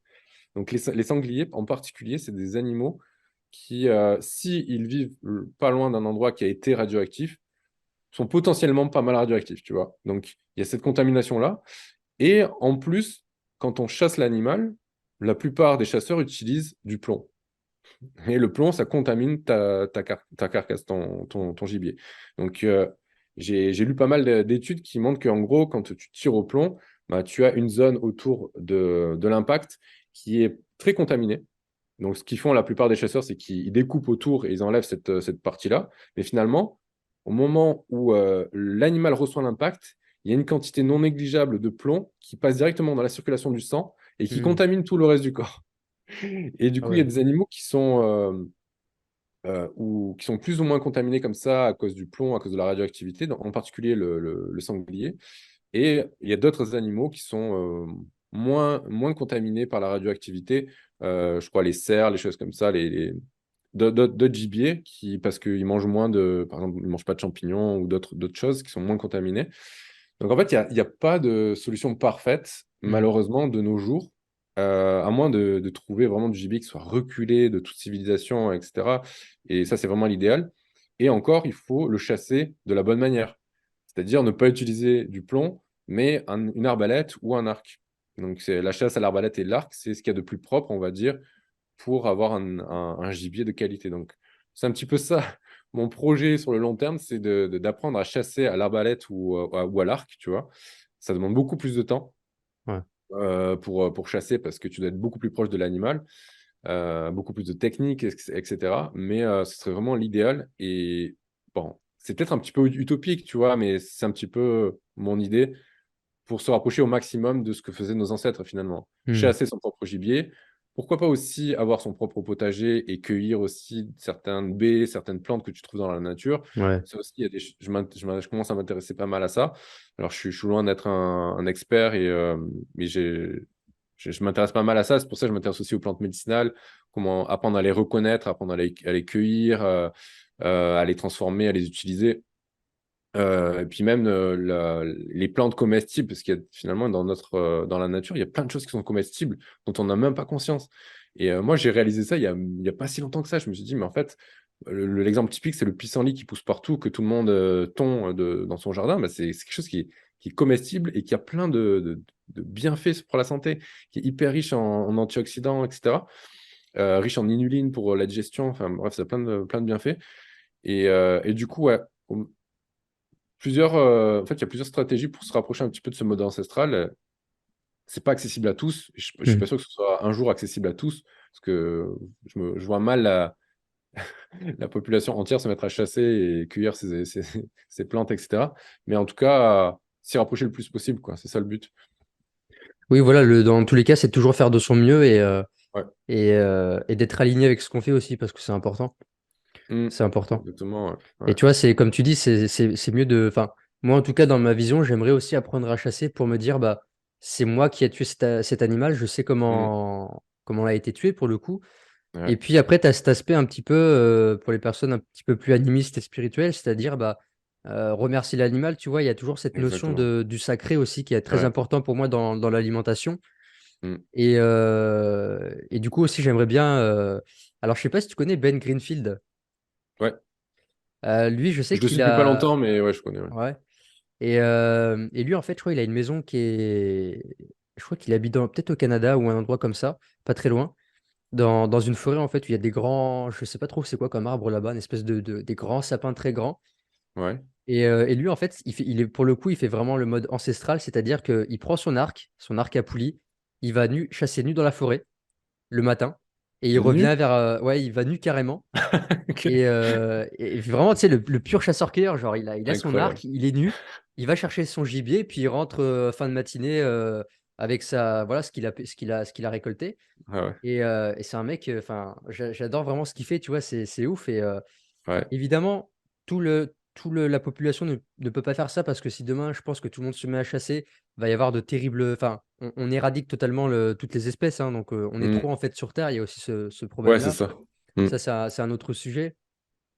Mais, euh, mais c'est sûr qu'encore une fois, il faut toujours faire de son mieux. Et puis, de toute façon, on a que ça à faire, quoi, tant qu'on est aligné. Exactement. Ouais. Et juste, je voudrais revenir sur un truc que tu as dit. Tu as dit il y a pas mal de gens qui se mettent dans des dogmes alimentaires Ouais. par rapport au véganisme ou d'autres diètes. Et en fait, c'est ça un petit peu le problème que je vois ouais, notamment sur les réseaux, mais même dans la vie en général. On a tendance à trop s'attacher à des dogmes. Euh, et c'est pour ça qu'on voit pas mal de véganes qui veulent pas se détacher de leur diète. Pardon. Ils veulent pas se détacher de leur diète parce qu'ils sont attachés à des dogmes. Et ils ont beau voir que leur corps ne supporte pas leur diète, ils se disent, mais il faut absolument que je continue à suivre cette diète parce que c'est la meilleure diète, parce que c'est la diète qui respecte le plus l'animal, etc. Et en fait, ça vaut pour plein de choses. Et du coup, en fait, c'est toujours ce manque de flexibilité, de cet esprit rigide qui nous empêche finalement de trouver ce qui fonctionne chez nous, pour nous, tu vois. Et qui peut se faire au détriment de notre santé parce que c'est pour ça que je dis toujours d'essayer d'être le moins dogmatique possible dans sa vie Mm. parce que c'est quand tu adoptes des dogmes que tu deviens trop rigide et que tu te fermes les œillères à plein d'opportunités de progresser, d'évoluer, et ça peut être dans n'importe quel domaine. L'alimentation, par exemple, de dire, ah, il faut absolument que je mange tant de grammes de protéines par jour, sinon je vais perdre de la masse musculaire, ou je ne vais pas prendre de masse musculaire. Il faut absolument pas que je mange cet aliment, sinon ça va impacter, je ne sais pas, ma production d'hormones, etc. Euh, ou alors, ça peut être aussi au niveau de l'entraînement, se dire, il faut absolument que je fasse cet exercice pour prendre des pecs, et faut que je fasse du squat pour prendre des jambes. Maintenant, en fait, moi, tu vois, j'étais comme ça au début, je me disais, ah, il faut absolument que je fasse du squat, il faut absolument que je fasse du développé couché, il faut absolument que je fasse du soulevé de terre, etc. Et au fur et à mesure de ma pratique, je me suis rendu compte que ben, il y a des exercices qui ne sont pas adaptés pour moi. J'ai pas ma morpho-anatomie n'est pas adaptée au développé couché, par exemple, à la barre. Alors que par contre, je suis beaucoup plus adapté à faire du squat. Donc, faut toujours en fait remettre en question ce qu'on fait. Mm. Enfin, c'est comme ça que je le vois. Moi, j'essaie toujours de remettre en question ce que je fais et de jamais m'attacher complètement à quelque chose parce qu'il n'y a pas de vérité absolue. En fait, je me rends compte qu'à chaque fois que je fais quelque chose et que je le teste sur le long terme, etc., il n'y a rien qui est parfait. Il y a pas de vérité. Donc, c'est toujours être ouvert au changement et se remettre en question, quoi. Ouais. Ouais, je te rejoins tout à fait sur ça parce que, et souvent, tu vois, comme tu dis, les véganes, par exemple, qui veulent absolument rester véganes, même s'ils voient leur santé se dégrader, ben en fait, changer de croyance, changer de mode alimentaire, ça implique potentiellement une destruction de leur personnalité. Tu vois, il y a ce côté de l'ego. Oui, C'est-à-dire, exactement. j'existe, Ouais. je suis vegan, donc je suis Mm, une identité. Et c'est en fait, ça. il y a la mise en danger de l'ego et de l'identité. Et donc, du Mm, coup, on va se focaliser, se dire, non, moi, je reste vegan parce que sinon, qu'est-ce qu'ils vont dire les autres autour de moi? Et du coup, je pourrais plus agir comme ceci et comme cela. mm, Et même moi, tu vois, bah, ça me parle énormément ce que tu dis parce que, surtout ces derniers temps, là, vraiment depuis peu, euh, je me rends compte, en fait, tous les dogmes que j'ai, tu vois. Par exemple, je suis comme toi, enfin, comme tu as dit, en fait, cette peur de ne pas manger assez de protéines pour pas avoir assez de muscles, il faut que je fasse tel type d'exercice pour prendre du poids ou mm, quoi. Et en fait, je suis moi-même je vois en fait ce côté, en fait, c'est depuis que j'ai fait, on en parlait l'autre fois des psychédéliques, depuis que j'ai pris des champignons, en fait, j'ai vu en fait enfin, toute ma structure mentale, à quel point j'étais conditionné, mais de partout. Et mm, en fait, moi qui, paradoxalement, recherche la liberté, pour l'instant, tu vois, je suis encore salarié et donc je me sens pas libre parce que je suis salarié. Mais moi, mhm, je suis le premier à me retirer ma liberté parce que, en fait, à telle heure, je dois faire ceci, il faut que je mange ceci, il faut que je sois mm. comme ça. Et du coup, en fait, je suis en train déjà d'en prendre conscience, et ça, c'est déjà un gros pas, de voir un petit peu tous mes conditionnements, mes dogmes et mes croyances. Et j'essaie vraiment de m'en détacher, tu vois, d'être le plus dans le. Je sais pas le terme, mais je sais pas si tu connais aussi l'auteur Krishnamurti. Oui, je connais, mais Euh, j'ai pas vraiment lu de lui, ouais. et en ce moment, je suis en train de lire un de ses livres qui s'appelle. Enfin, c'est l'art du déconditionnement, en fait, se déconditionner. Et en Mhm, fait, lui, c'est un maître spirituel, si tu veux, entre guillemets. C'est vraiment un gars qui est hors de tout dogme, de toute croyance. ok. Et c'est très compliqué enfin, c'est très compliqué à comprendre pour l'ego, pour le mental, parce que ça implique vraiment de lâcher des choses. Mais moi encore, des fois, je relis des passages parce que j'ai du mal à comprendre. On est tellement conditionné par tout et n'importe quoi. En fait, on est dans une matrice, tu vois. On est vraiment dans la Mm, matrice psychique, la nôtre et celle de la société. Et mm. c'est tellement complexe tu vois, de se détacher de ça, même ne serait-ce que par exemple l'identité qu'on a sur les réseaux, tu vois, le circadien, le druide moderne, Ouais, ouais. ça implique quoi? Ça implique que parce que je suis un circadien, il faut que je montre aux autres, il faut que j'agisse de manière Mm, à l'identité que j'ai créée, tu vois. Et ouais, en fait, on s'enferme soi-même dans des dogmes et dans des croyances, et je me rends compte que ouais. c'est hyper dur en fait. On est dans une société, on a un mental qui est tellement conditionné que je dirais pas impossible parce qu'on peut, mais ça demande un très très gros travail. Et c'est encore plus complexe que ce que je pensais. Ouais, ouais, non, mais complètement. Non, mais c'est vrai que moi, je suis pareil que toi, un petit peu. Je me rends compte aussi que j'ai énormément de. Je suis vachement conditionné sur plein de trucs et que j'ai encore des dogmes aussi, hein. Mais c'est dur, c'est difficile de s'en détacher. Après, je pense que ce qui est important, c'est d'expérimenter et de voir ce qui fonctionne sur nous ou pas. Et, le plus dur, en fait, c'est de réaliser que quelque chose est néfaste pour nous. Parce qu'il y a des choses qui peuvent être bénéfiques pour nous Mm. à un moment donné de notre vie, mais finalement, au fur et à mesure du temps, il y a des choses qui, cette même chose-là, cette même habitude, cette même discipline, elle peut devenir néfaste, tu vois. Par exemple, il y a certains qui vont se mettre à la musculation, et alors au début, ils vont retrouver leur confiance en eux, ils vont se transformer physiquement, etc. Ils vont être moins stressés, et en fait, ils vont peut-être cette discipline, cette bonne hygiène de vie va se transformer en quelque chose qui va être néfaste pour eux parce qu'ils vont arrêter de sortir. Ils vont se dire, ah, mais attends, si je loupe ma séance d'aujourd'hui, je vais perdre du muscle. Si je vois mes amis, je vais mal manger, etc. Et du coup, ils s'enferment dans des dogmes comme ça qui finissent par les détruire sur d'autres dimensions de leur santé. Parce qu'il y a la santé physique, mais il y a la santé émotionnelle, la santé spirituelle, etc.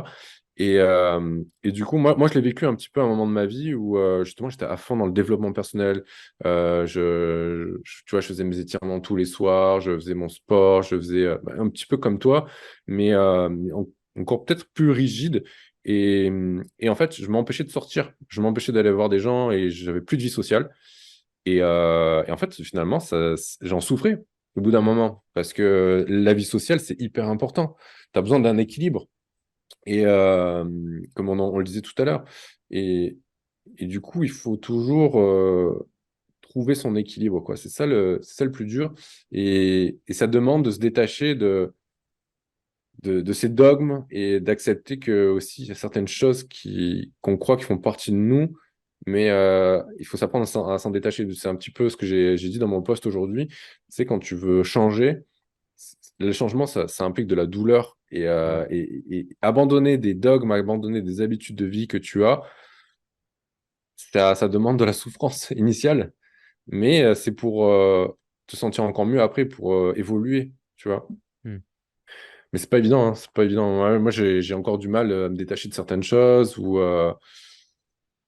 ouais, c'est notre côté humain, je pense aussi, tu vois. Ouais, carrément, ouais.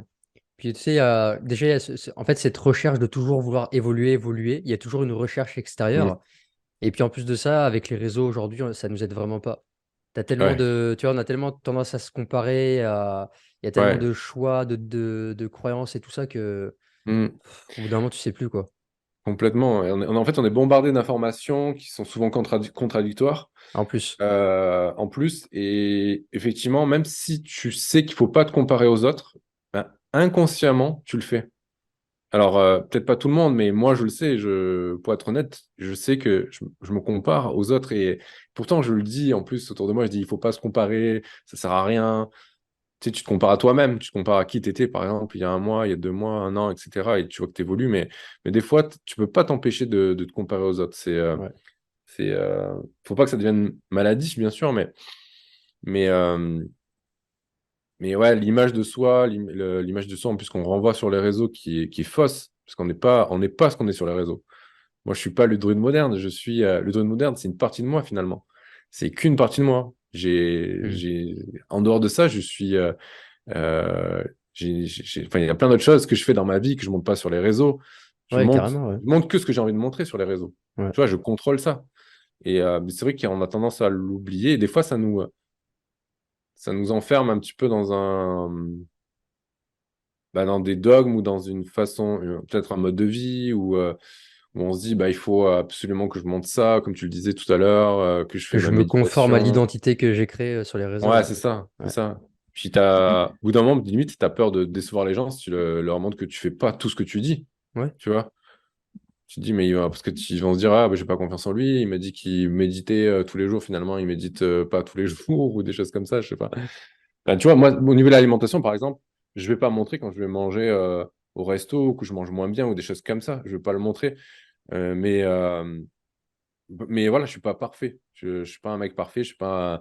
Il y a des moments où je me couche plus tard. Il y a des moments où je mange moins bien. Il y a des moments où je suis stressé quand même, même si je fais tout pour pas que ça arrive, tu vois, mais il y a des moments où on contrôle pas et c'est OK, tu vois. C'est juste Ouais, qu'on le montre pas carrément. sur les réseaux. Ouais. Ouais. Et du coup, ça crée quand même une fausse image de nous sur les réseaux, du mec un peu parfait, qui fait tout bien, etc. Alors que dans la vraie vie, bah non, je suis humain, il y a des moments où, voilà, des moments où ça va pas, hein, c'est normal. Ouais, mais ouais, exactement. Et d'ailleurs, je voulais rebondir sur un truc quand tu disais, en fait, ça m'a fait penser au stoïcisme. Par exemple, tu vois, j'avais tendance beaucoup à me comparer au physique, par exemple, toi, tu as des mecs qui vont à la salle et les mecs, ils prennent comme pas possible, tu vois. Je leur dis, Ouais. mais tu t'es dopé, c'est pas possible. Et en fait, j'ai appris un petit peu euh, la base du stoïcisme, c'est-à-dire, il y a des choses qui ne dépendent pas de toi, il y a des choses qui dépendent de toi. Et Mm. moi, j'ai pris conscience et j'ai lâché, du coup, ça m'aide vraiment à lâcher en termes de pression, c'est-à-dire, je me suis dit, Dylan, tu vois, quand je me regarde dans la glace, t'as pas un physique, tu n'auras jamais un physique de massif. Je pourrais Mm. jamais avoir tes pectoraux et tes deltoïdes parce que je n'ai pas la morphologie pour. Mm. J'ai commencé la musculation à 20 ans, je vais en avoir 28. Bon, c'est vrai que j'ai jamais poussé comme un gros taré, mais je me suis rendu compte que, enfin, j'ai pas une morphologie faite pour être un buffle, tu vois. Ouais, ouais. Donc, prendre conscience de ça, de se dire, je n'ai pas de contrôle. De toute façon, tu es né avec cette physiologie-là. Et ben, ça permet aussi de lâcher un petit peu du lest et de se dire, ok, bah, là, j'ai pas de contrôle, donc j'accepte Mm. bah, Mm. là, en l'occurrence, ce physique. Et peut-être que, en fait, finalement, il y aura un autre sport qui va me plaire.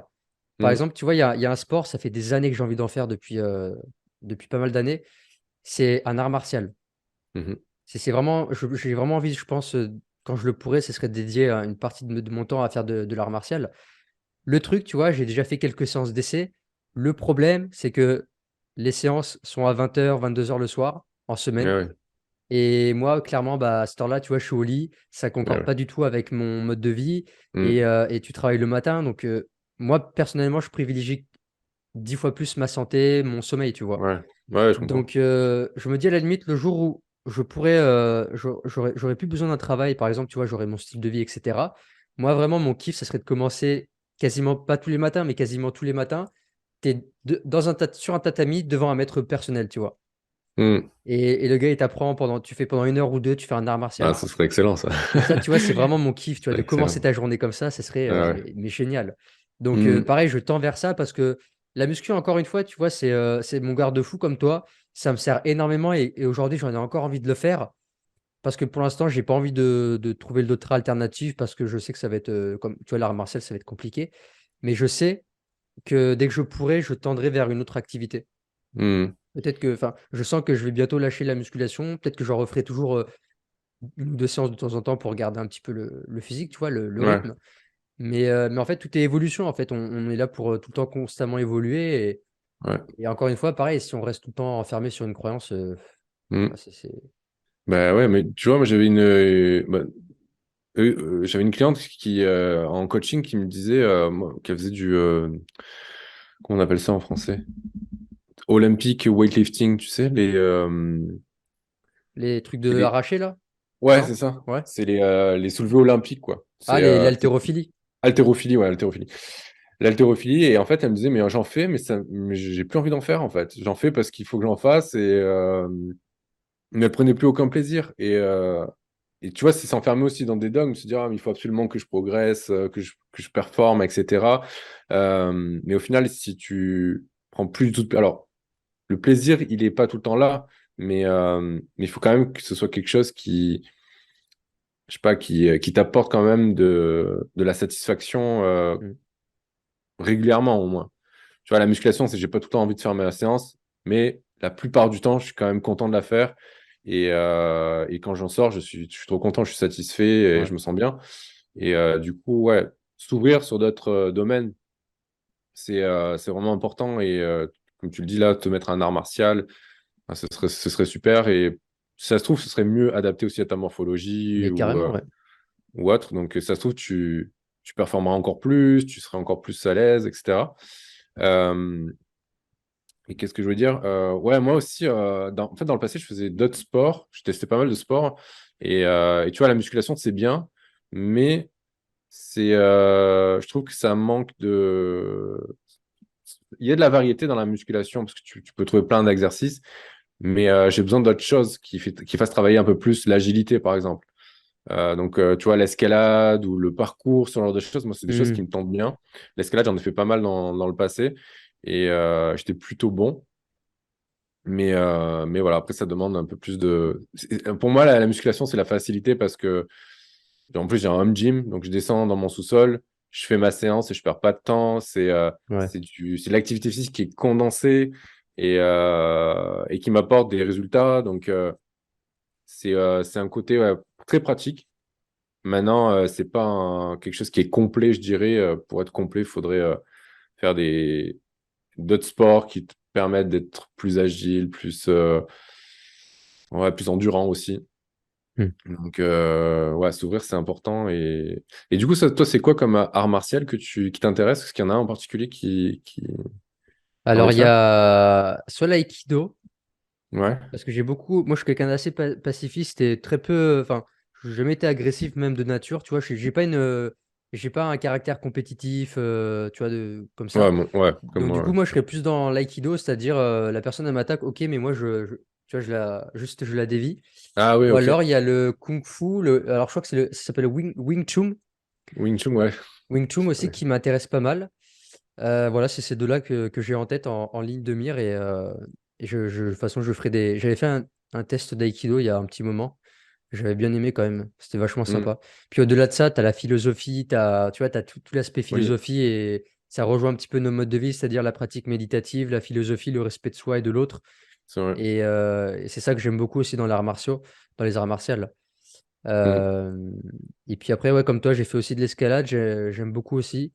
J'ai fait aussi du hockey sur glace, ça j'avais adoré. Ah oui, Ouais. ça c'est fun. J'ai testé depuis Ouais. 2 ans là au Québec. En C'est plus, vraiment cool. t'es dans le pays, hein. Ouais, ouais, complètement. J'avais été au Canada avec mon équipe de hockey quand j'en ai fait. Ah oui? C'était dingue. C'était complètement dingue. C'était incroyable.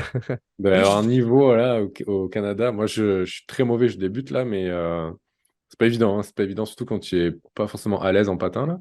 Mais c'est vraiment fun. Puis c'est hyper physique. Hein. Ouais. J'avais des cuisses à l'époque. C'est pour ça, là, Ouais. quand je fais de la muscu, mon point fort, c'est les cuisses, hein. Je pouvais Ouais. faire des soulevés terre, enfin, de la presse à cuisse à plus de 200, enfin, pour mon gabarit. Ouais, ouais, ouais. Même en squat, tu vois, je suis beaucoup plus fort dans les jambes que le Dans le développé haut du couché. Tu corps. vois, le développé Mm. couché, enfin, développé halter 15 kilos, pas plus, parce qu'après, je crame, tu vois. Pour les épaules ou Ouais, pour le cou? Ok, ouais. pour les épaules. Ouais, ouais. Développé couché, tu vois, j'ai jamais réussi à aller au-dessus de, on va dire, en 8 à 10 répétitions, même pas 50 kilos. Je galère. Ouais, mais c'est déjà une belle performance. C'est une belle perf, mais Je suis pas non plus très fort en développé couché parce que c'est mon point faible aussi. Mais pour développé couché déjà à la barre, je crois que j'ai jamais dépassé les 100. Je sais pas, je crois que j'ai fait une fois 110. Je sais pas si c'était 110 ou 105 kilos. Tu vois, j'ai dû faire 3 reps à 105 kilos, un truc comme ça. Mais en fait, je me teste jamais à mon max déjà, donc je sais jamais vraiment ouais, combien je pareil. fais en rep max. Mais le développé couché, non, je suis pas très fort. Et aux haltères. Je crois que j'ai testé 55, je crois, 55 kilos.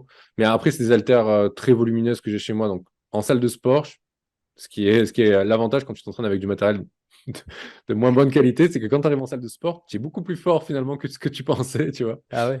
Et ouais, parce que les haltères sont beaucoup plus compacts dans les salles Hmm. de sport, donc beaucoup plus maniables. Ouais, Et en fait, je me rends compte que j'arrive à faire plus de répétitions pour le même poids qu'avec mes haltères, parce que moi, je bricole aussi. J'ai des haltères, si tu veux, qui sont ajustables, je crois que c'est de 5 kilos à 40 kilos chacune.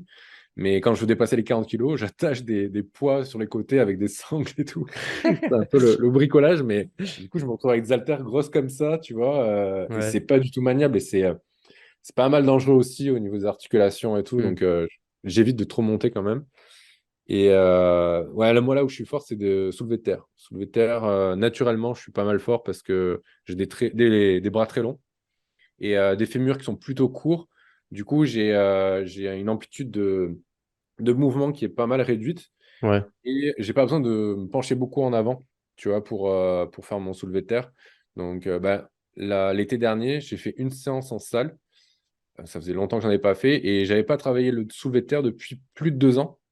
le vrai soulevé de terre. Je fais du soulevé de terre roumain, donc où tu descends sans poser le poids, tu vois, et tu remontes. Mais je fais pas du soulevé de terre classique. Et là, en reprenant, j'avais dépassé, j'étais arrivé à 205 kilos, à 3 répétitions à 205 kilos. Donc, tu vois, sans le travailler, parce que j'ai la morphologie. Hmm. Bon, après, parce que aussi, je travaille quand même les muscles qui sont impliqués Voilà dans qu'il ce faut, mouvement. ouais. Ouais, carrément. Voilà, d'une autre manière, mais sans travailler le mouvement, je suis quand même pas mal fort. Mais Hmm. ouais, c'est parce que j'ai la morphologie adaptée à ce mouvement-là, quoi. Ouais.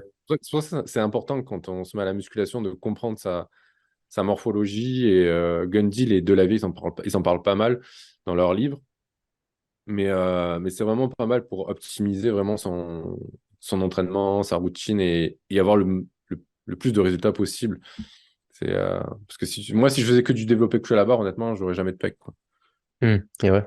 Puis faire aussi des exercices qui nous plaisent. Parce Ouais, que sinon, ça aussi. devient un calvaire. Ah ouais, non. T'as beau faire un exercice, s'il te plaît pas, ça fait chier, quoi. Ouais, ouais, ouais. Je suis d'accord avec toi. Et c'est pour ça que même quand tu choisis des exercices qui sont adaptés à toi, s'ils te plaisent pas, bah, honnêtement, change de temps en Ouais. temps, au moins, tu vois, parce que moi, c'est pour ça que ça m'arrive de faire du développé couché à la barre, parce que si j'ai besoin de variété, j'ai besoin de faire des choses qui me plaisent, et mieux vaut quelque chose qui soit pas optimal, mais qu'on arrive à tenir sur le long terme, plutôt que d'avoir le programme parfait, mais qu'on tient un mois et puis qu'au bout Hmm. d'un moment, on arrête, quoi. Pareil pour Ouais, la diète, carrément. d'ailleurs. J'allais t'en parler, en fait. Tu vois, t'as beau dire, ouais, je vais manger ancestral, des abats et tout ça. Ouais, mais en fait, peut-être que si t'aimes pas les abats crus, ben, te force pas, tu vois. Ouais, ouais, bah Par oui, c'est exemple, moi, ça. j'ai goûté aussi les foies de volaille. Cru, cru, j'ai du mal, tu vois. Ouais, ouais, J'ai ouais. du mal. Il y a que le steak tartare, quand il est bien préparé, Ouais. je mange. Mais sinon, la viande crue, c'est pas. Enfin, moi déjà de base, j'ai jamais été un gros viandard, tu vois. Moi, c'est Mhm. déjà steak haché, c'est très bien. Mhm. Sinon, un steak, un vrai steak un peu saignant ou quoi, ça j'ai du mal, tu vois. Ok. Donc encore une fois, Ouais. c'est tout. Ouais, En faut pas se fait, forcer. Ouais. ouais, carrément. Et ça rejoint un peu tout ce qu'on disait depuis tout à l'heure, c'est-à-dire pas rentrer dans un dogme, mais même si ça nous plaît Ouais. pas, le faire quand même parce que c'est bien, parce que c'est ceci, cela, Mhm. tu vois. Ouais, ouais, bien sûr. Et c'est comme ça, je pense, encore une fois, qu'on trouve notre équilibre. Mhm. Ouais, complètement. Ouais. Ça passe par la connaissance de soi, apprendre à se connaître. Mhm.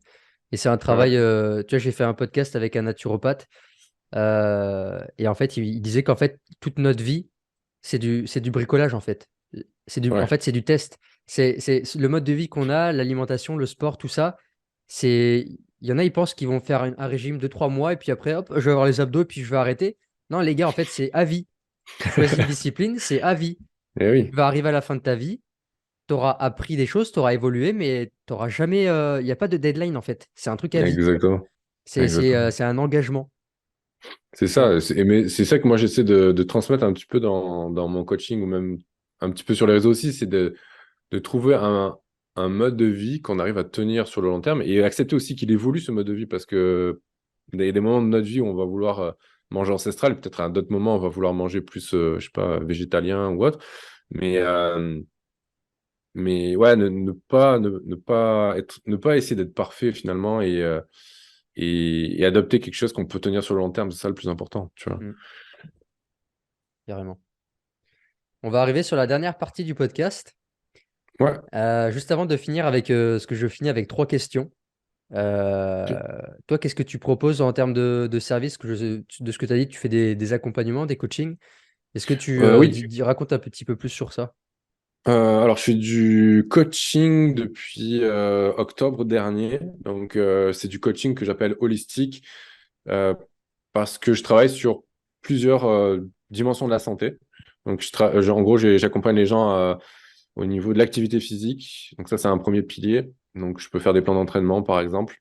Améliorer aussi la mobilité, la posture, intégrer plus de mouvements au quotidien. Voilà, c'est un petit peu sur ça qu'on travaille. La nutrition, donc des plans alimentaires, trouver une alimentation qui est digeste pour la personne et adaptée forcément à ses objectifs de vie, donc prise de muscle, perte de gras ou autre. Euh, Gestion du stress, donc via des techniques de méditation, respiration, etc. Le quatrième pilier, c'est le sommeil, donc optimisation du sommeil via le mode de vie, les habitudes de vie, euh, l'exposition à la lumière, ce genre de choses. Et puis, je conseille un petit peu aussi sur tout ce qui est compléments et plantes médicinales.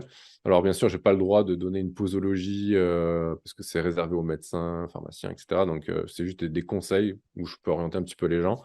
Donc, toujours avec une approche de reconnexion un petit peu avec la nature. Et depuis récemment, donc, je propose aussi des consultations uniques. Parce qu'en fait, je me suis rendu compte qu'il y a certaines personnes pour qui déjà le coaching, c'était pas abordable pour eux et ou qui n'avaient pas forcément besoin d'un suivi très régulier. Et du coup, une ou deux, tu vois, une consultation avec de temps en temps quelques consultations par-ci par-là, ça leur suffisait. Du coup, Hmm. maintenant, je propose des consultations. Donc, c'est les deux services que je propose là en ce moment. Ok, top. S'ils veulent te contacter, donc il y a ton compte Instagram. Ouais, compte Instagram, le druide moderne, c'est là où je suis pas mal présent. Sinon, ouais, le mieux c'est par Instagram en Par fait. Insta. Instagram c'est Ok. très bien. Sur les autres réseaux, TikTok, on peut pas me joindre.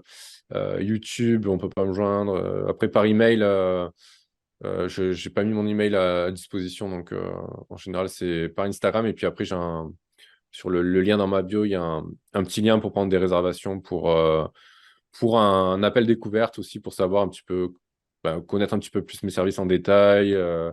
Donc, les gens peuvent m'appeler gratuitement pour 30 minutes et puis on peut discuter un petit peu, voir si mon coaching est adapté à eux ou mes Ouais, services ok. sont adaptés à eux et Hmm. avant d'aller plus loin, quoi. Ok, super. Ouais, je mettrai ton Insta, ton lien sous la vidéo. Super. Et on va finir avec trois questions. Est-ce que tu es prêt? Yes. Ouais. Imagine donc là, tu es enregistré. Imagine que il te reste que quelques minutes à vivre et que là, à travers cet enregistrement, c'est le dernier message que tu vas délivrer à l'humanité.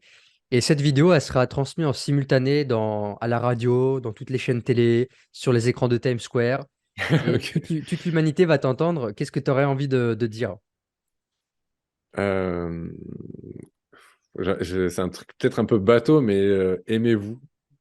Aimez-vous C'est plus, en génial. fait. Aimez-vous vous-même et les autres. Voilà. C'est un message simple, mais je pense que ce dont on a le plus besoin sur cette terre, c'est d'amour. C'est la base. C'est la base de Ouais. tout. Donc, on a besoin de plus d'amour, c'est tout. Voilà. Jésus l'avait dit, hein, aimez-vous les uns les autres. Mais oui, oui, oui. Enfin, on le sait en plus, hein. C'est Mais juste oui, on le que sait. Ouais.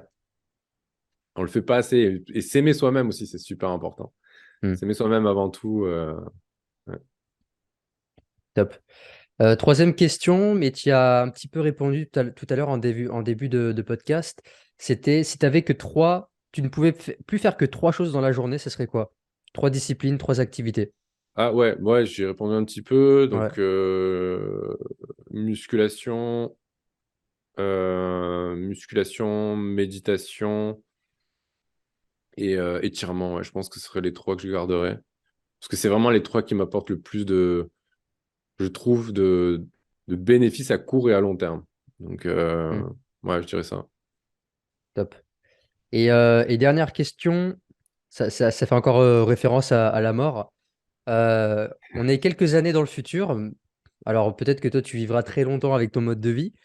Tu es sur ton lit de mort, ton canapé de mort, ton jardin de mort, peu importe. Et tu sais que tu sens que tu vas partir, tu vois, il te reste quelques soupirs avant de donner ton dernier souffle. Tu te regardes devant la glace, donc tu es face à toi-même. Et c'est ça en fait le but de la question, tu es face à toi-même. Qu'est-ce que tu te dis à toi-même juste avant d'expirer ton dernier souffle? Euh, qu'est-ce que je me dis? Je me dis, je suis fier de toi, enfin de moi. Je suis fier de toi de pas d'avoir réussi à être toi-même et, euh, et d'avoir jamais lâché, si tu veux, mes valeurs. Hmm, Ouais, ne pas avoir de regrets, c'est ça aussi qui est ouais. important. Donc, ne pas avoir le regret C'est pour ça que je me suis lancé aussi à mon compte et tout ça, dans le but de vivre la vie que j'ai toujours voulu avoir, tu vois. De pas avoir de regrets sur mon lit de mort. C'est ça qui me motive aussi. C'est d'arriver à mon lit de mort et de me dire, en fait, j'ai tout fait pour être heureux et pour diffuser le plus comment dire, d'ondes positives autour de moi, de rendre le monde meilleur à ma manière et à Mm. mon échelle, bien sûr. Je suis pas un mec hyper influent, mais c'est ça mon but, moi, c'est de rendre le monde meilleur à ma manière et d'avoir aucun regret, tu vois.